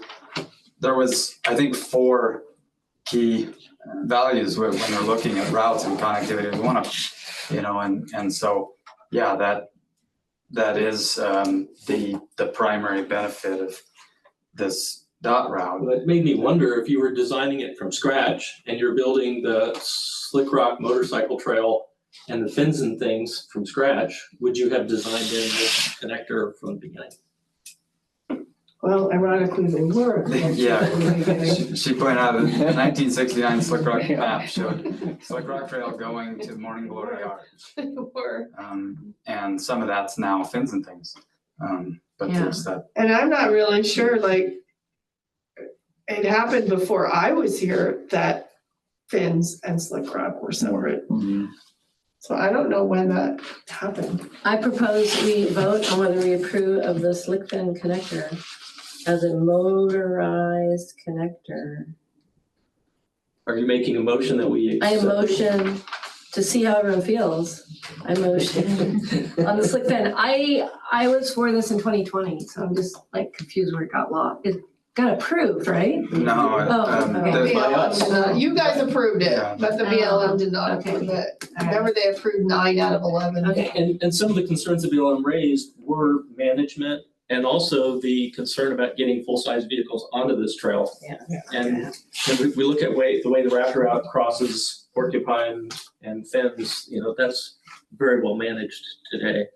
some Yeah, of we've the, had very little overlap. I've been Yeah. Yeah. pleasantly surprised with the lack of, Yeah. I mean, That occasionally a dirt bike, intersection's but. a bit challenging, but it's the same philosophy. It needs to be a physical barrier that I think some of the the side-by-side driver would think about. I think some of the same concerns from 2020 or whatever it was, 22, whatever, was, and I talked about them when we were out there, was just, and we don't really know, but it was kind of like, okay, if you have that many more motorcycles coming from Fins to Slickrock and thinking of the practice loop as just a connector to get to Slickrock and to get to Hell's Revenge, is that going to cause more problems for people that are on their mountain bikes that are first time out, never done Slickrock before? They are mountain bikers, but they haven't done Slickrock, and suddenly there's just a higher volume of motorcycles coming through. And then right now, because we don't know, there's a lot of unknowns as far as numbers, but right now you have the motorcyclists that are just like, oh, we haven't been here before, we'll do the practice loop and then we'll go out. And oh, we've been here before on a motorcycle, we're just gonna go out, we're gonna avoid the practice loop. But now the practice loop is not just a practice loop for people that want to be on the practice loop, it's a route to get across it. So it's just like, how will that change dynamics out there? And again, we don't know. But that's just, You can't answer no, that. I can't answer it, but it's just like an idea of like, Yeah. oh, is that gonna cause problems? And Eric, in his comments that you guys all read, he says, I've been a guide out there for 17 years, and there's a lot of people that are like nervous about that when they maybe hear they're gonna be out there with this trail with motorcycles and stuff, but he's like, it's so wide that it really isn't an issue in all my years of guiding. Now, Kathy, her perspective of patrolling it for 20 years felt like there was an issue, and those are people that aren't with guides and are just out there on their own, and she feels like she has witnessed people being very concerned about the motorcycles. So whatever. I'm just throwing out the different things that my staff had observed in their time on the bike trail, and both of them, of course, are out there a lot. Had I been here in 2020, I probably would have been ambivalent because I see this then applicable to pretty much one user group for motorcycles. The benefits, I think, are not huge, but I also don't see huge negatives either. So for me, it would have been kind of flip a coin. But I think a variable today are e-bikes. And if e-bikes are going to be using this, It gets them off the road. that's another, see, that's the thing. A Adds a motorcycle lot. on sand flats can handle that. Yeah. An e-bike on sand flats road, you want to get them off the road. So to me, it's another user group that now we have to consider the benefits, the pros and cons on that user group as well. And I think it changes the equation. To me, it does. To speak a little bit to the connectivity goal in the non-motorized trail master plan, I've been trying to think about how to fit it into this conversation, and I think it really relates to that, is connectivity for non-motorized users. And, you know, e-bikes are kind of an awkward in between there, but connectivity in our plan is about getting people out of their cars. And so if somebody's gonna go recreate and they're gonna drive, right, and they've got their bike on the back of their car, and they want to go to, you know, one system, they ride that, they're done, they drive somewhere else, they park, they ride that, they're done. With better connectivity, they don't have to do all that driving and parking. Well, they wouldn't have to do that here, because they could come out from Finn's and be on the road for a short Right, time right. and go on Slickrock. Right, but yeah, so part of it is not driving, the other part is just not being in a dangerous situation on the road. So And it's there's some less- places- Less applicable to a motorcyclist than it would be to a Exactly. bicyclist, but then an e-bike Is kind of in between. is in between. Yeah, an 8-year-old on a motorcycle could be concerned. Mhm. The parents could be concerned. An 18-year-old, that could be a concern for the campers, that they pass in fifth gear, top speed. And so when I think about the camping concerns, I think one, campgrounds B, C, and D prefer this route. So there's less motorcycle traffic right along the campsites. Some of the concerns back in 2020, I think, were based on a misunderstanding that like the bicycle use of this trail would be to hit fins and go out the exit. Because I don't think they realized that it was to tie into the bypass, to do that dogleg section. So that's part of the reason I felt it was worth revisiting, was because that I think it's likely that a different outcome would result when a closer look is taken. When we were approaching the BLM in 2020, in addition to the problems of the pandemic, they were looking at, I think, at least 10 other travel plan changes recommended. And so, there was probably a bandwidth limitation. I had one other thought on this, and kind of gets into Andrea not knowing how things are going to evolve. Is, to me, it's going to draw more pedal bikes onto fins, because they're going to be coming over from the practice loop rather than coming in from the radio tower. And as a full-size vehicle driver, that concerned me. But I'm also thinking, 10 years from now, what's the percentage of analog bikes are we going to have on Slickrock? And it isn't the class 1 e-bikes, it's the class 2 e-bikes, it's the electric motorcycles. I think we're going to be seeing a lot more of those that are going to be more capable on fins, are going to want to be on fins. So it gets into, we're making decisions really not for today, we're making a decision on how we think things are going to be 5 to 10 years from now. The Raptor route's not going to accommodate all of those classes of. I motion to recommend that we adopt the slick fin idea, letter, proposal. The whole thing. The whole thing, All of them? The most recent. The most recent, we already voted on the other two. yeah. This is just a slick Yes, fin. but I think there's more than just one thing on this one. I think, well, Oh, it's just this one. Yeah. It's We just haven't that done line the, right that's there. just that actually, one. we're That's the what's 2020, for me. we're just recommending I'd it, yeah. support all of it, But- but I wouldn't support having the other bikes going. That's a separate vote for the non-motorized master plan, and I don't even know if it's gonna be. That's, okay, I didn't know that. Yeah, yeah. Yeah, when we were looking at the blue lines, with Tyson's master plan and the wrapped We haven't routes gotten and the to that bike yet. path. That's the next agenda item, and you're just looking to. Because basically we're 50% or whatever doing this for the people that want to get up there and walk around. No, Like, in my opinion, it's a nice connection. I'm motorized. It's pristine, it's lovely, it's a recreation area. I get spit out on the road all the time. I think it's a lovely connector. So specifically what this letter proposes is that Is that right 1/3 there? of a Yeah. mile, That's what It's- this letter is Yeah. right there. about Okay. 1,500 And I feet. Come prefer over the the Slickrock and go to 2021, but Fence and get to go out on, just because it seemed like it went on the tote road. you can go out on that dog leg on, Yeah, no, and come back. yeah, and that's all it is. I've been at You know the the road. house for a year now, don't worry, nothing, so. It's okay. No, but you know the fidget things. Yeah. So, Was that an implied second to Molly's motion? Anyway, I'm making that motion. Yeah, I can. Okay, do we have a tell you second? why. Do we have a second for Molly's Yeah, motion? for her, I'll be nice. Thank I'll second. Thank you. Okay, all right, well, let's put it to a vote. Not very good at repeating what you said now. We're voting to approve the letter from MTC of the slick fins. Proposal. Okay, voting to approve the letter Right. of the MTC Slick Fin proposal, all in favor? Aye. Okay, unanimously again, right? Yeah. Okay, Thank you guys very much. Sorry to take twice my allotted time. As we expected. But we do intend. I guess I deserve that. When the BLM wants to go out there and look at it, I wanna help navigate it, wanna help implement, make sure it's right. It doesn't compromise fins and things and all that good stuff. So thank you very much. And I would actually watch the master plan stuff if I didn't have oh, a. you have another go back meeting, you have board another meeting. Yeah, we got you out just in time. Thanks for coming out. Okay, so now we go to Tyson and Kate, and this is Katie Murphy, who's Hi, been everyone. the one working on this with Tyson, but you're the main one with the grant for this. Matt, are you sharing your screen or were you? Might be useful to just use those same maps again to talk this over.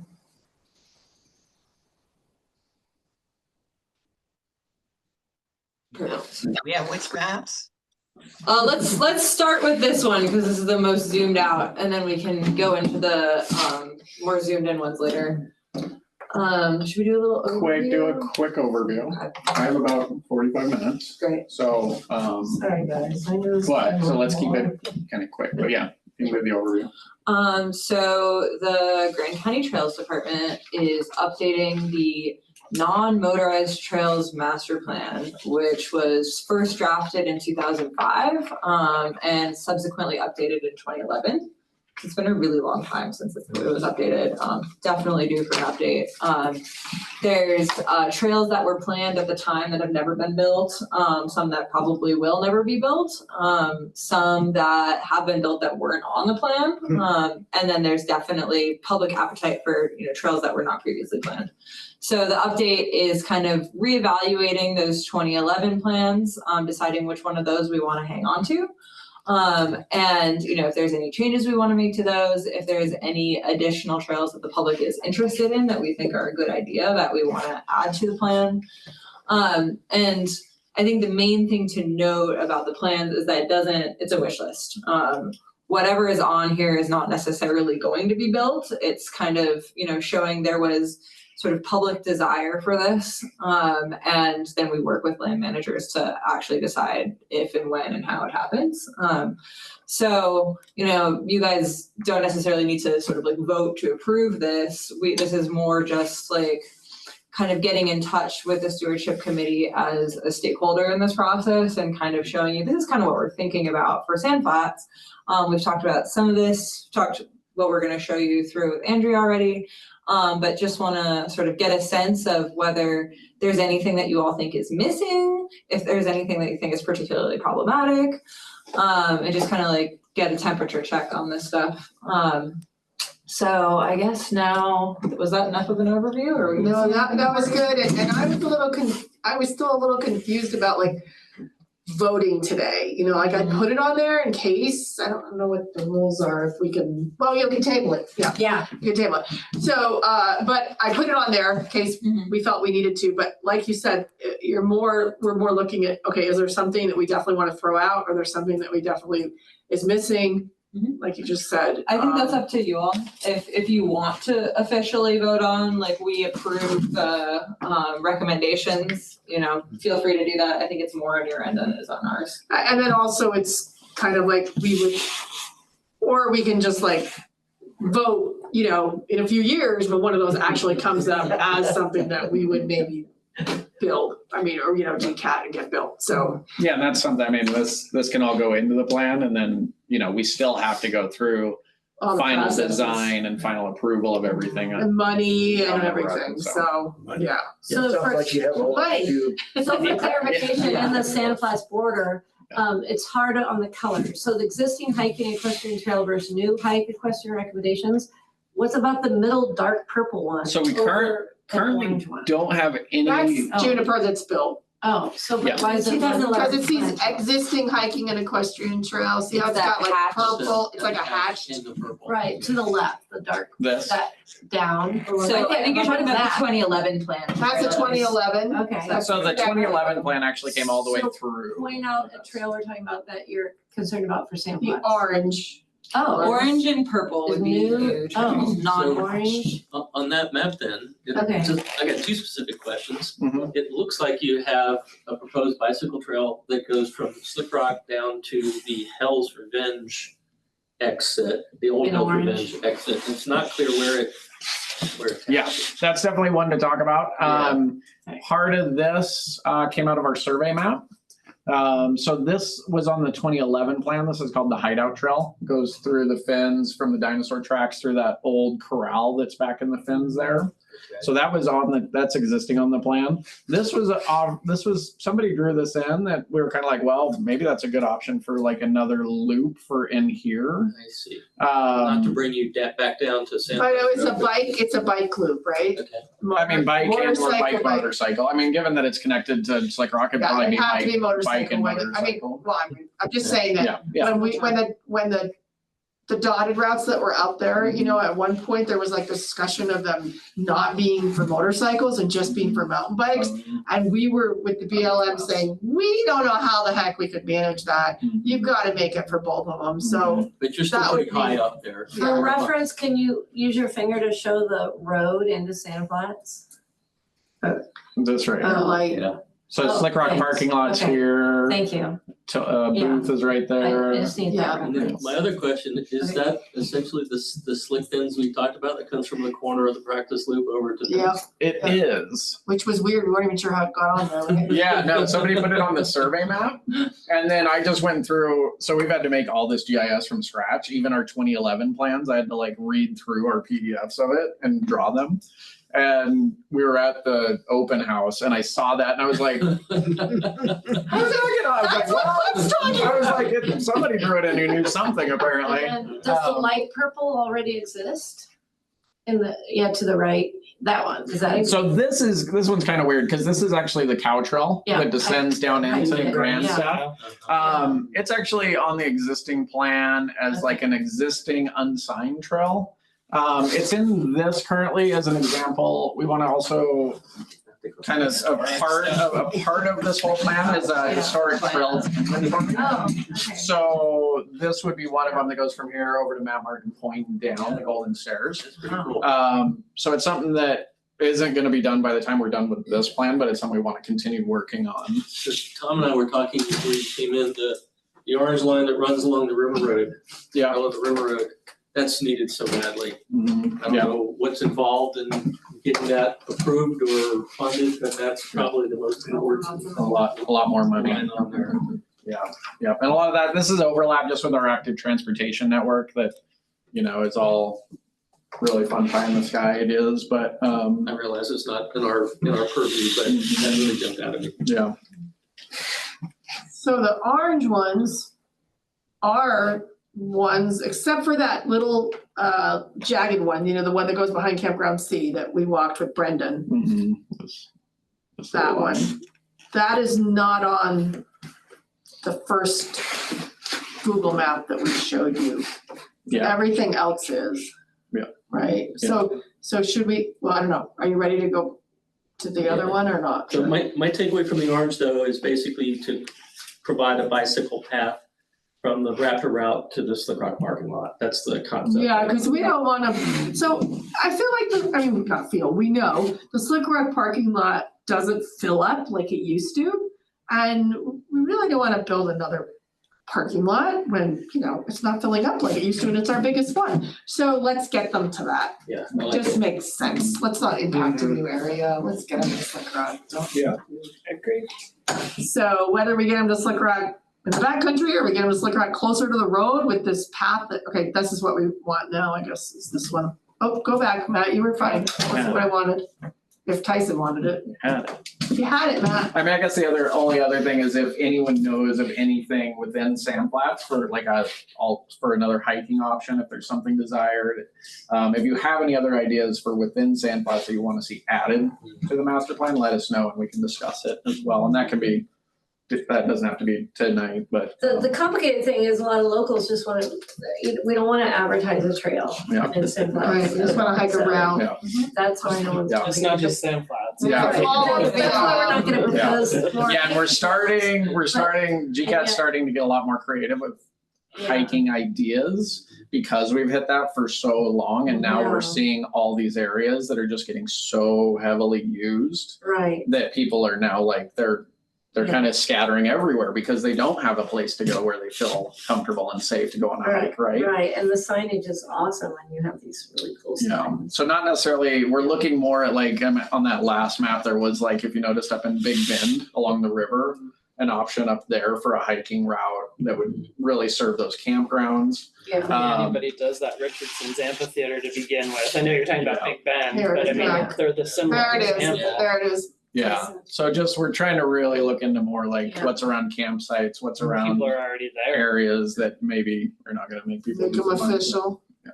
They're already using them, make it official. Yeah, but a lot of them aren't using them because they're just unknowns, right? I mean, yes, there are people using them, but also if they were signed and named, people would feel a lot more comfortable. I mean, that's my Sure, own personal sure. interpretation. No, you're right, Maybe you you're disagree, right. I don't know. No. No, like the Red Onion, I think is 100% amazing, and without signage and then all trails, people would be like, "Ooh, I'm scared." Mhm. Or, anyway, it's awesome.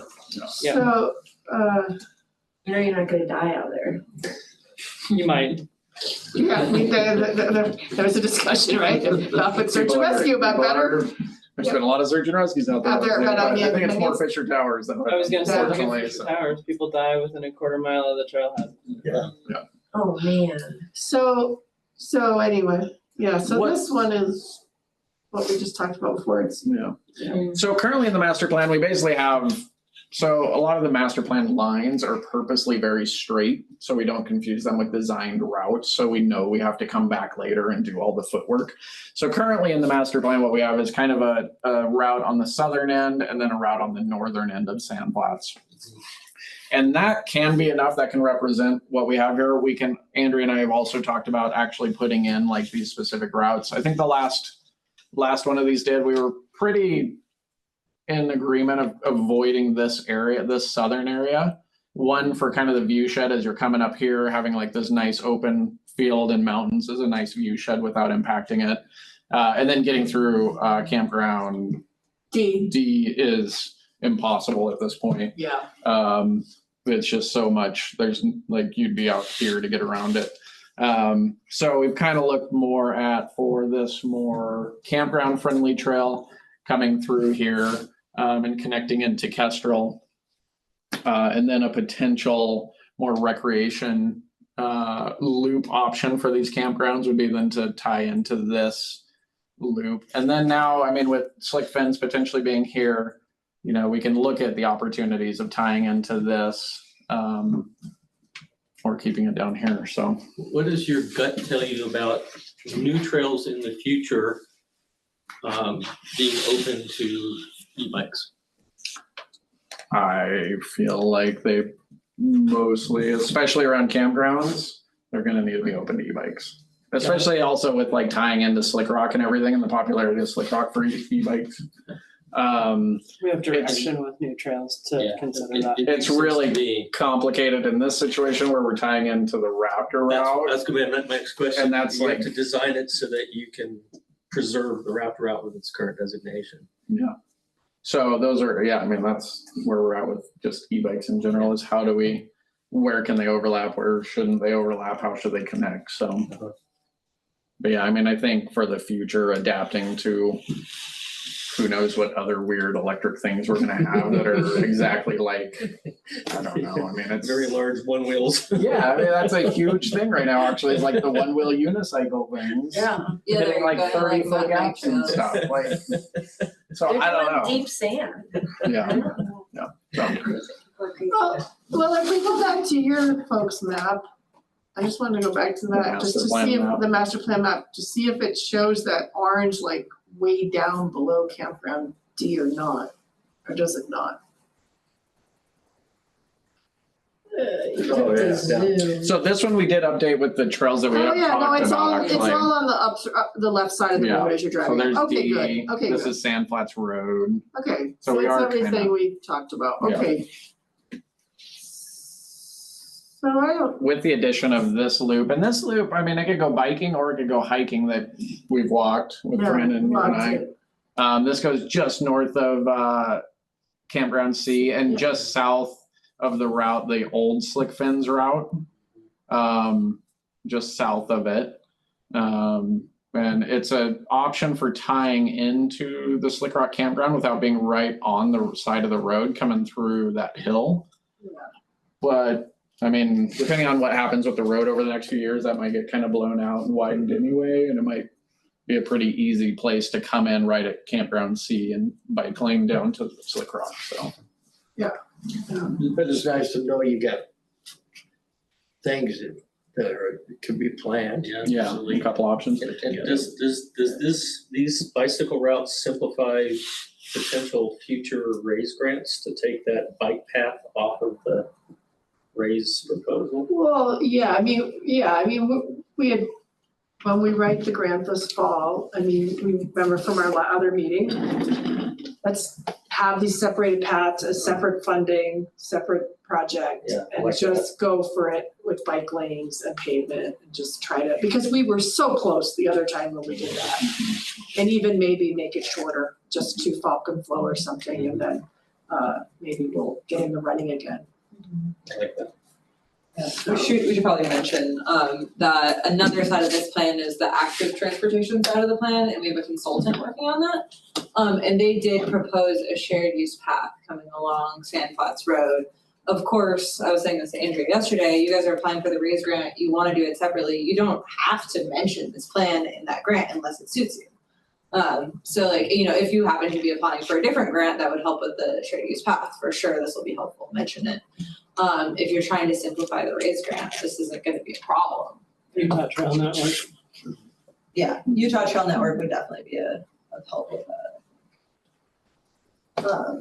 But yeah, that's another thing that, I mean, I don't even know if we need to show it, it's pretty straightforward, it's just following the whole length of the road, and we were talking a little bit with Andrea yesterday, I don't think they originally had it all the way out, what was the extent that they originally had it to? Was it just to the end of the pavement? Which one? The shared use path. Oh, on the thing you showed me? Yeah. Yeah, it just had it, it wasn't very I far. don't think it even, I don't think it I went think up it to went 2 Casserole. miles, yeah, I don't even think it went a mile past the end of the pavement or something. But the grant we wrote last time was to have it along with stock tanks. And we can ask Alta to recommend that for whatever stretch we want.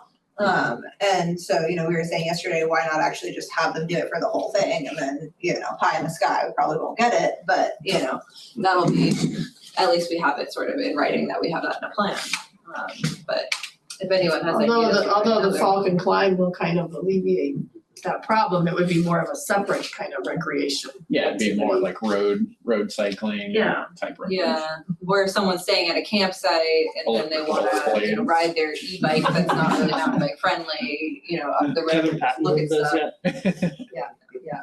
My solar suit and my electric rollerblades. I can see that. In addition. I can't get that image up. In addition to all this stuff, trails on the plan, any additions that people see, I will be working with people on the historic trail side, so identifying some of those routes that were used throughout Sand Flats. And then in our plan, we will have, we'll have breakouts of each land manager that we work with in the area, and Sand Flats, of course, will get one of those. So it'll have kind of a description of Sand Flats Stewardship Committee, and then kind of the process of like, if we want one of these trails, we take it to the Sand Flats Stewardship Committee meeting to get approved, and then we move on to BLM sort of thing. So there will be, for each land manager, there will be that description in there. So we'll have it, and we'll work with Andrea all for what the wording of that is in the end. But it will be included that way. Future us knows all this. Future us knows all this. If we're here. One of the Maybe none of solar us. suit with the electric, solar powered blades. It's like Back to the Future, right? It's all future. It's all future us. So. Trails on the East Bench. Oh, yes, thank you. Oh, yes. Okay, but they're not, is the other, does one of We your can maps show probably- it more? There's the big one shows it more, right, that you did? Right to the edge. Yeah, does it, Matt, can you look at the other one that is in here that looks just like this, but it's more, not that one, the other one that was right next to it, the one you were just showing? One, That one. that one, That yeah, one. 49. Yeah. Yeah. Thank you for reminding me. So these dark blue lines that are closer to town here were on the 2011 master plan. And some of them are hiking, some of them are biking. For the sake of this, we didn't differentiate. But it's a little bit more pie in the sky complicated since it's, combines stuff managed by Sand Flats with private. There's some things that could potentially happen just on Sand Flats for sort of like smaller portions. There's a proposed hiking trail that little section there is actually county-owned property. So it would come up from Lions Park, and that would be a way to connect into, that would be a hiking loop up there, right, Tyson? Or Yeah, it'd be something Yeah. people can do out of Lions Park, a little hiking loop. It could be future access to, was it G-Spot up there? Yeah, Base yeah. jumping. So yeah, there's lots of options. And then that Goose Island overlook one is below It could all Sand be Flats. connected. Yeah, this part. Yeah, And that comes from the river regulations up that long bench. That's an existing trail. It's there. yeah. It's there, like people use it occasionally, yeah. I guess with base jumping, it gets a lot of use now, huh? Well, and even when I've hiked it to not base jump, there's always people up there nowadays. So back to the Sand Flats, But those are in Sand Flats. Oh, That's the thing. They've kind This of been, part, that's That not is? proper. yeah, the part, oh, Like not the this- middle, This piece. that, Right, and then there's the that piece. boundary, that's and then private, and then that this part. piece. well, can you point out like where the snake hike would be? People are pulling off. No, that's on the other side of the road. That's in That's Sitla. Down here? And, That's in Yeah. Sitla. and a Like little the bit of dog other- walk and Yeah. what was that That's over secret here. snake? Yeah. So, it's so down that here. white is not. Sitla. Yeah, this is the Sitla Lions back Oh, zone. okay. Now, is it So it's actual not snake on really- BLM? I thought it was trust lands, but don't. It goes on to, I think the middle and end of it come on to be only. That's what I thought. So the pink is not Sand Flats? Or- The pink is Sand Okay. Flats. So then the Lions back gate is actually part of Sand Flats? The gate, What do you mean the gate? No. when you do this turn? Like right here? Yeah. In here? No, this is Oh, that that's block outside right of it. there. That's Okay. Sitla. All right. So the booth is right on the edge, right? Yeah, yeah. Yeah, we have, Yeah. when you have our, It's you know, right we there. have our sign on this Yeah. side of the booth that says your, partnership, BLM, that's right about it. Well, and there's a fence there. between us and Summer. So essentially, a lot of these would require working with SITLA and or private ownership to even actualize or make possible. Right. So a lot of these things really wouldn't even come into play until after we had already worked with private landowners or SITLA. So, and who knows whether that would even happen. But leaving it on the map would just allow the possibility for if those landowners or SITLA or, Lions 5 or whoever were willing to do it, and we got an easement with them, then we could potentially continue it onto sand flats. There's a couple places where we could potentially do something just on sand flats. So, if this trail is possible, then it could connect into here and we could have something at least up until there. That's And a then hideout over again. here, yeah. So that would potentially be a little bit more feasible if Sand Flats is interested in it. And then same thing over here, we could do a little bit of a hiking thing up around here. This is pretty much only possible for hiking. Like you can't really get a bike up here. So there's no way, unless this connected all the way through, that it could be accessible to bike. So at least to begin with, it could be a just hiking situation. And then all this in here is private. But that Goose Island ramp that comes from the river, that's below the rim, so that's Also, yeah, so this would be actually a combination of BLM, county, and then this would be Sand Flats. Right, Yeah. and then it's private where that rock And imagery then- stuff is around the bend. Yeah, starting here, that's private. They could go to the movie theater. Yeah. That's what Yeah, that's what I was thinking. I'm like, I think they might want that trail. And that's the thing, some private owners are willing to and want this in their land because it makes value for if they resell it, and other people absolutely don't want it at all. And they'll never say yes until they're sell it or whatever, and then it's an option to, when they put it for sale, to go to the new landowners, but that's just, we heard that a lot. Yeah. So you have both. You have people that find value in it and are like, yeah, this would be awesome if, to have this. Yeah. Yeah. With the private landowner stuff, you got to take a really long view, and you got to take a if it never happens, it's okay view. It's sort of on this as a wish list, and we don't hang our hat on it. But it's also worth thinking about what we can do without private landowners. So this is sort of interesting, as is this. Now, on that one where you commented on, there was I know you told me this, but now I'm feeling like I don't remember the answer. There was a lot more trails that were proposed, but did you guys drop them and you're just keeping it with the 2011 plan pretty much? Yeah, it was just an overlay of A data. whole bunch of It was stuff. 2 data sets showing Okay. the same thing. Okay, So some of it They were was redundant. old Right. David Olson files that came from the city from some dark corner that they found it in. right. And then all this stuff was stuff we redrew from the 2011 plan to kind of make it more approximate and show more just connection links. So- Yeah.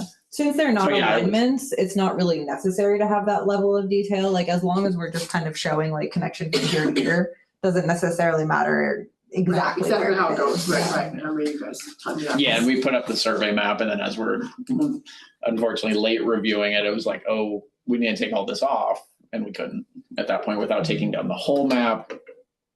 Yeah, it was weirdly Putting it back up. complicated. So, yeah. Yeah, because there was a whole bunch of trails on there and I was like, wait a minute, we're gonna be responsible for all these trails and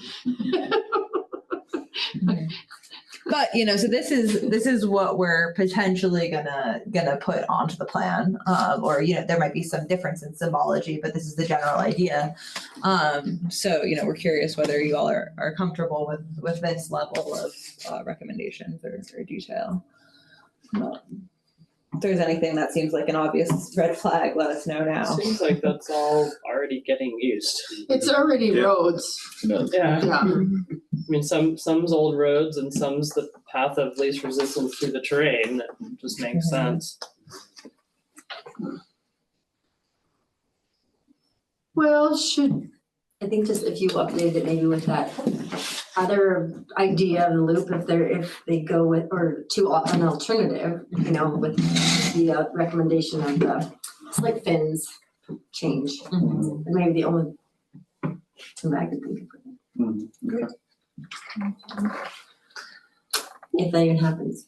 I don't know. I don't know yet. We'll turn it, But this is more the non-motorized plan, master plan. Yeah. The other one's like a little addition. So it's complicated. what is, because well, he had planned to have that be non-motorized come in to meet, Right. you know, whereas if you change it. Well, and I don't think there's any wording in the non-motorized plan that can't say that we can offer like motorized single track options. Like if something's overlapping and down the road, it's like, oh, well, that needs to be, I mean, when we put it on the ground, we'll have to make that decision, but I don't think for this plan, like having something like this that's potentially motorized or this that's potentially motorized is problematic because it's a shared use. So. Well, isn't this whole process conceptual in nature, right? Yeah. So like you Yeah. said, there's stuff that has been built, stuff that hasn't been built to date, and this would carry forward in as an idea. And use restrictions would always be the realm of the land manager anyway. So, you know, this is sort of like our conceptual idea. And, you know, just similarly, like we can't control whether the BLM has e-bikes or not, even though everybody in the public seems to think that we do. But, yeah, I mean, these are recommended trails and then what Sandflats decides to allow onto the trails. With our partner, the BLM, of course, is the Well, ultimate. county. Yeah, And the county, yeah, we're all, partnering on all this. I mean, probably what users would really love is parking at Slickrock parking lot and having a small hiking trail, like for kids or whatnot, or campground users or. That's something that Brandon said too. That's what Brandon was saying. Yeah, but most users just use the fins for sunset from the campgrounds or whatnot. Yeah, Just for, if we're thinking of like a visitor experience of visiting Moab, they're, you know, they just could park there and then do a short little stroll. well, now they walk on the practice loop, but it's not Yeah. easy walking for Right. some Anyway, groups. so that'd be but my, yeah. in fact, you could almost tie in that emergency road. That's what I do all the time. Oh, Yeah. so anyway, Yeah, that's my place. that would be my recommendation. Every day I for walk back there with the dog. an idea for Sandflats of the master plan is to consider users would enjoy that. I visit other places all the time and I just find it so nice if Yeah. from visiting a town, you're just told, here's a nice little stroll for the family. We have Pinion, but it's further The in. map you just had up, you could basically park at Slickrock and hike over the Dinosaur Tracks. Yeah. Kids would love that. Oh, yeah, well, there's already the search and rescue road there. That's actually. Yeah. Yeah, but is I've it visited signed and folks they're doing told in the exactly that. distance? Yeah, so and, they can you bring their know, dogs. like, yeah, anyway, I'm just saying, that'd be my only advice of more hiking trails, but not, Yeah, we don't easy have. to access. Interesting, because they see all the different user groups. I mean, the hiking trail to the climbing, Morning Glory isn't on here, but it's a approved trail. Mhm. I mean, it's being Is used. this designated? Yeah, Yeah. There's a sign there, I didn't go. It is not technically, it's a Oh. commonly used route, Oh, but we Oh, are really? embarking on. Existing unsigned. We have a sign. there's a sign there. We have a sign. Signed, non-designated. We've had it signed for a long I time. think it's been surveyed, but it was signed and there's an Avenza track that, yeah, I mean, Have it's it marked. authorized, but it's Yeah. not Painted. designated. well, anyway, I was just throwing out my issues. I thought you're kind of just asking for advice. Yeah, no, No, that's really great. Um, Morning Glory. I wrote it all A down. small loop Yeah. for families Great. Yeah, I appreciate that. and not bicycle, just hiking. Just hiking. So should you guys do a vote? It seems like everybody's pretty much in support of the ideas that are up here. Does it If you need matter? to, I don't know if it matters. I- I mean, there's no like objection, so I don't feel like we Okay. need to not do need? much different. What we're gonna do is we're gonna write in our, public engagement section of the plan that we, met with the Sandflat Stewardship Committee and, showed them the projects, there was feedback given, I would have a hard time articulating the motion. Yeah. Yeah. Yeah, it's too broad. Just say we smiled through the whole thing. A good time was had by all. Appreciated you bringing it. But I just know that hikers love signs and like our two hiking trails are awesome because they tell you how long they're gonna be. People know they can go. I can't think of the names right now. Thank you. That was easy. I mean, connecting to the I dinosaur take tracks, visitors there because it's Yeah. Pretty much. connecting to the dinosaur tracks would be pretty awesome from Slickrock I for gotta go in a the deep hiking, sand. for a but hiking right now, trail. Yeah, unless you moved it. somehow. Yeah, if Yeah. you moved it out of the search and rescue route. That'd be pretty nice, so. And then when you get to like the big turn there where we're talking about fencing, that's You like, gotta, you gotta. we gotta keep them out of there. We gotta Yeah, keep, that's what I we gotta give them a remember. little trail Yeah. because it's not Cause right safe now, with kids. In They're the all evening, walking. some people go up on the fins and then they're just stopped by the traffic, you know, the fin closest to the Hell's Revenge. It Oh, they go up on top of that. Yeah, then they're stuck. A lot of people just go everywhere on those I rocks love behind it. A and I behind know, B they and up love C.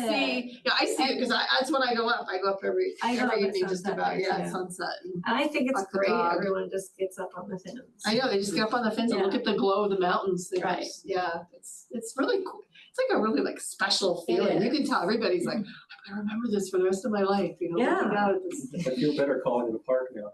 Yeah. I bet it's Thorn Park. They probably think it's a state park or something, who knows? They usually do. Okay, so that was my only recommendation. Okay, so, okay, well then, Hiking to the next. do we need to like officially say we're not voting? We're just, we decided, you know more than I do. I don't think, Robert's rules, like, yeah, just. I mean, you could do a vote that you are in approval of the Yeah. non-members master plan with Yeah. input. But I don't necessarily know should if we- it matters, but I think for their public input, they might appreciate it. Yeah, Or like you said, it might be hard to vote, maybe, I mean, if we just wanna like not vote, we need to make it a motion I to motion not vote, that the right? Sandpod Stewardship Committee vote that we heard the proposals of the non-motorized master, Non-motorized Master plan, plans. trails master. and we approve. We appreciate it. We're not really- I don't know. But usually if there's something on the agenda that you're supposed to Yeah. vote, That's what I just it said. needs, you need I to, There, I just motioned. table it. Does the agenda? Okay, I just motioned it, Wait, there's a motion on the table here, but, yeah. Could be on the floor. yeah, the floor, on the floor table. We should table. Shoot. I'm just trying to figure out what we need to do I would- according to I would Robert's make a motion rules. that we table the vote. Okay, that's what I'm thinking. Why? Oh, See, because it's appropriate for people to come and present information to us Okay. without a vote. The problem is the agenda says the word vote. Yeah, so I think If we it need didn't to, have the word vote, we would say, thank you for your time, it was really great. But since there's a line item to say vote, I think we need to have a motion. the motion to table to it, table the vote. yeah. It doesn't mean we're not supporting it, it just means that, then I'll say no to the motion. okay, so, Second, so did you make, well, she made a motion, so we have nobody to, seconded it. no one seconded it, so it died. Seconded it. Okay, so you just made a new motion. We simply table the vote. Okay, Okay, and you don't need a motion for that, I don't think you can still work. we vote to table, do you have to vote to table it? No, okay, thank you. Wait, things here are usually pretty simple. I have so heard a lot, I would have known, my first meeting in here. I learned a lot. All right. Good, all right, well then, the last thing that I forgot was just the Ravens Rim update, which I forgot to just tell you that, let's see if I have this right, they, Thanks, everyone. Thank you. Katie. I'm not sure, do you know if they put in a new application? I'm a little confused. I don't know if they put in a new application, I haven't seen anything come across, the planning and zoning meetings, and I haven't seen anything come into the commission. So if they put in a new thing, then it's just sitting there waiting till Okay. we have people hired. Okay, so my understanding is that if they put in a new application, yeah, that they haven't really put in a new application yet. And when they do, it's possible that the same thing might happen again. And if it does, then the next step maybe would be that they would go for a CUP again, just for their food truck and their movie. I mean, I think I told them, I think you have a better chance of getting a CUP for those two pieces than a rezone of that entire space. I don't know that. Yeah, Anyways, I don't know what they'll do, but right now we are probably gonna be hiring, well, we already outsourced Horrocks to be doing planning and zoning stuff for us, and so they're working through things anyway, so it might be coming up and then, okay. you know, But nothing's really moved Nothing's since our moving. last No. meeting.